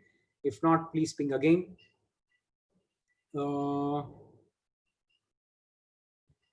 Okay, Shivangi, yes, they'll run out of the rice. I agree. And story, Abhishek, the one-time allowances separate high potential key talents to rewards. Yes, I did mention that. Okay, hope all the panelists share the questions. Is good. Thank you so much. Great session. Thank you. Sure, great. Thank you, Vinay. Okay, great. I think I hopefully have answered. Any more questions? Will be more than happy, willing to take it up. Okay, I have one more question. Sorry, last one, Sell Money. Why do companies offering more variable pay to senior levels? My understanding is that they will be expected to continue more to success in the organization. Is there a reason? Please throw some lights. Yes, the reason most of the organizations pay heavy on senior levels is because to keep the organization going, right? The monthly pay is that month you're paying. The variable pay is nothing but you would want to ensure that the CEO is thinking about the organization not for today, for tomorrow. He's always thinking about futuristic of the organization. So the CEO of the organization is forced to think about, and that's the reason I was giving an example. Sundar Pichai's or Satya Nadella's RSUs, and by the way, I'm just taking this example, but any CEO that you look at it have got, including Tim Cook or Jeff Bezos, have got their RSUs getting paid, and these are governed by the board of the company and regulated by SEC, Security Exchange Commission, is that they get paid over a period of time. And by the way, today's CEOs are getting paid up to plans up to for the next 10 years, 12 years, 15 years. Why? Because they would want to ensure that the company runs and maintains and grows for the next 10 years, right? That is the reason why the variable pay is really high in senior levels. And in fact, there are few organizations that are very boutique in nature, but they clearly work. And most of the big fours operate very heavy on variable pay, very heavy. So that is how, and some of the partners in big fours have got an equity stake. So they have their own vested interest to ensure that the organization performs extremely well. So that's how they are structured. Okay, I think that's what I have. Great. I think that's what I have. I think I've answered all the questions. That's it. I have the last slide. Thank you so much. If there are any more questions, more than happy, willing to share, talk, let me know. I think I'm extremely sorry for overspilling the time. I was having conversation with Vikas saying that I think my slides are less. I think I ended up speaking more, but my apologies. Thank you very much for sticking on. Really appreciate it. I hope it was informative. And you all can reach me on LinkedIn. My phone number is there. You can WhatsApp me anytime you have any questions. I would please recommend everybody here to sign up for the rest of the webinars also that are coming up. We have 4 more webinars coming up, and there will be more coming up in the future. But I would recommend everybody to go through them. They are as informative as this webinar. Hopefully it was, but they would give you a lot of insights to be a rounded, stronger HR professional. Right? That is our intent, is to make you a rounded and stronger HR professional in whatever form of career you are. But I would please recommend everybody to go out and sign up. Thank you so much again. As I said, if you have any questions again later point in time, please do not hesitate to reach me on LinkedIn or WhatsApp. Thank you once again. Thank you, Ekta. Thank you, Vikas. Thank you so much for having me on this. Thank you, Srini. I think pleasure is all ours, and really grateful for the sharing that you did. And just like any great HR professional or teacher, I think you didn't look at the clock, which is really what the sign of a great teacher is. So I'm sure I'm seeing all the participants still actively engaged. Clearly shows that they found it valuable, and the comments too. I just request all the participants to share their feedback on our social media accounts, Srini's, Attayn, Amazing Workplaces, wherever you think you're most comfortable. It'll definitely help us, like Srini said, to get the word out to more professionals like you. And we are hoping that more and more people can benefit from these. So please do that, and wish you all the best. Next Saturday, we have a session by Parajita Amar coming up, which is on POSH. And that also becomes extremely critical in these times, because now you have work from home, and organizations are already thinking about how the old definition of sexual harassment at the workplace gets translated into this new home workplace. And she's really going to be talking a lot about that and touching upon that. So make sure that you join in for that. Thank you once again, Srini, on behalf of all of us. Pleasure listening to you as always. And you did bust that other myth which I had, that you're always serious. And it was really refreshing to see that humor in bits and pieces. So thanks. Thank you. Thank you, everyone. Thank you, everyone. Thanks, Srinivas. Thank you so much for being on this session. And I really think it was very engaging, although I'm not an HR person, but I still found it very engaging and very intuitive. So I'm sure that all the attendees also found it, because they are from HR backgrounds, most of them. Great. Lovely. Please share the feedback, as Vikas said. Thank you. Thank you, everyone. Thank you. Thank you so much. And so see you next week. I hope some of you would be joining us again next week. Yeah. Thank you so much, and have a great weekend. Goodbye, everyone. Thank you. Okay, goodbye.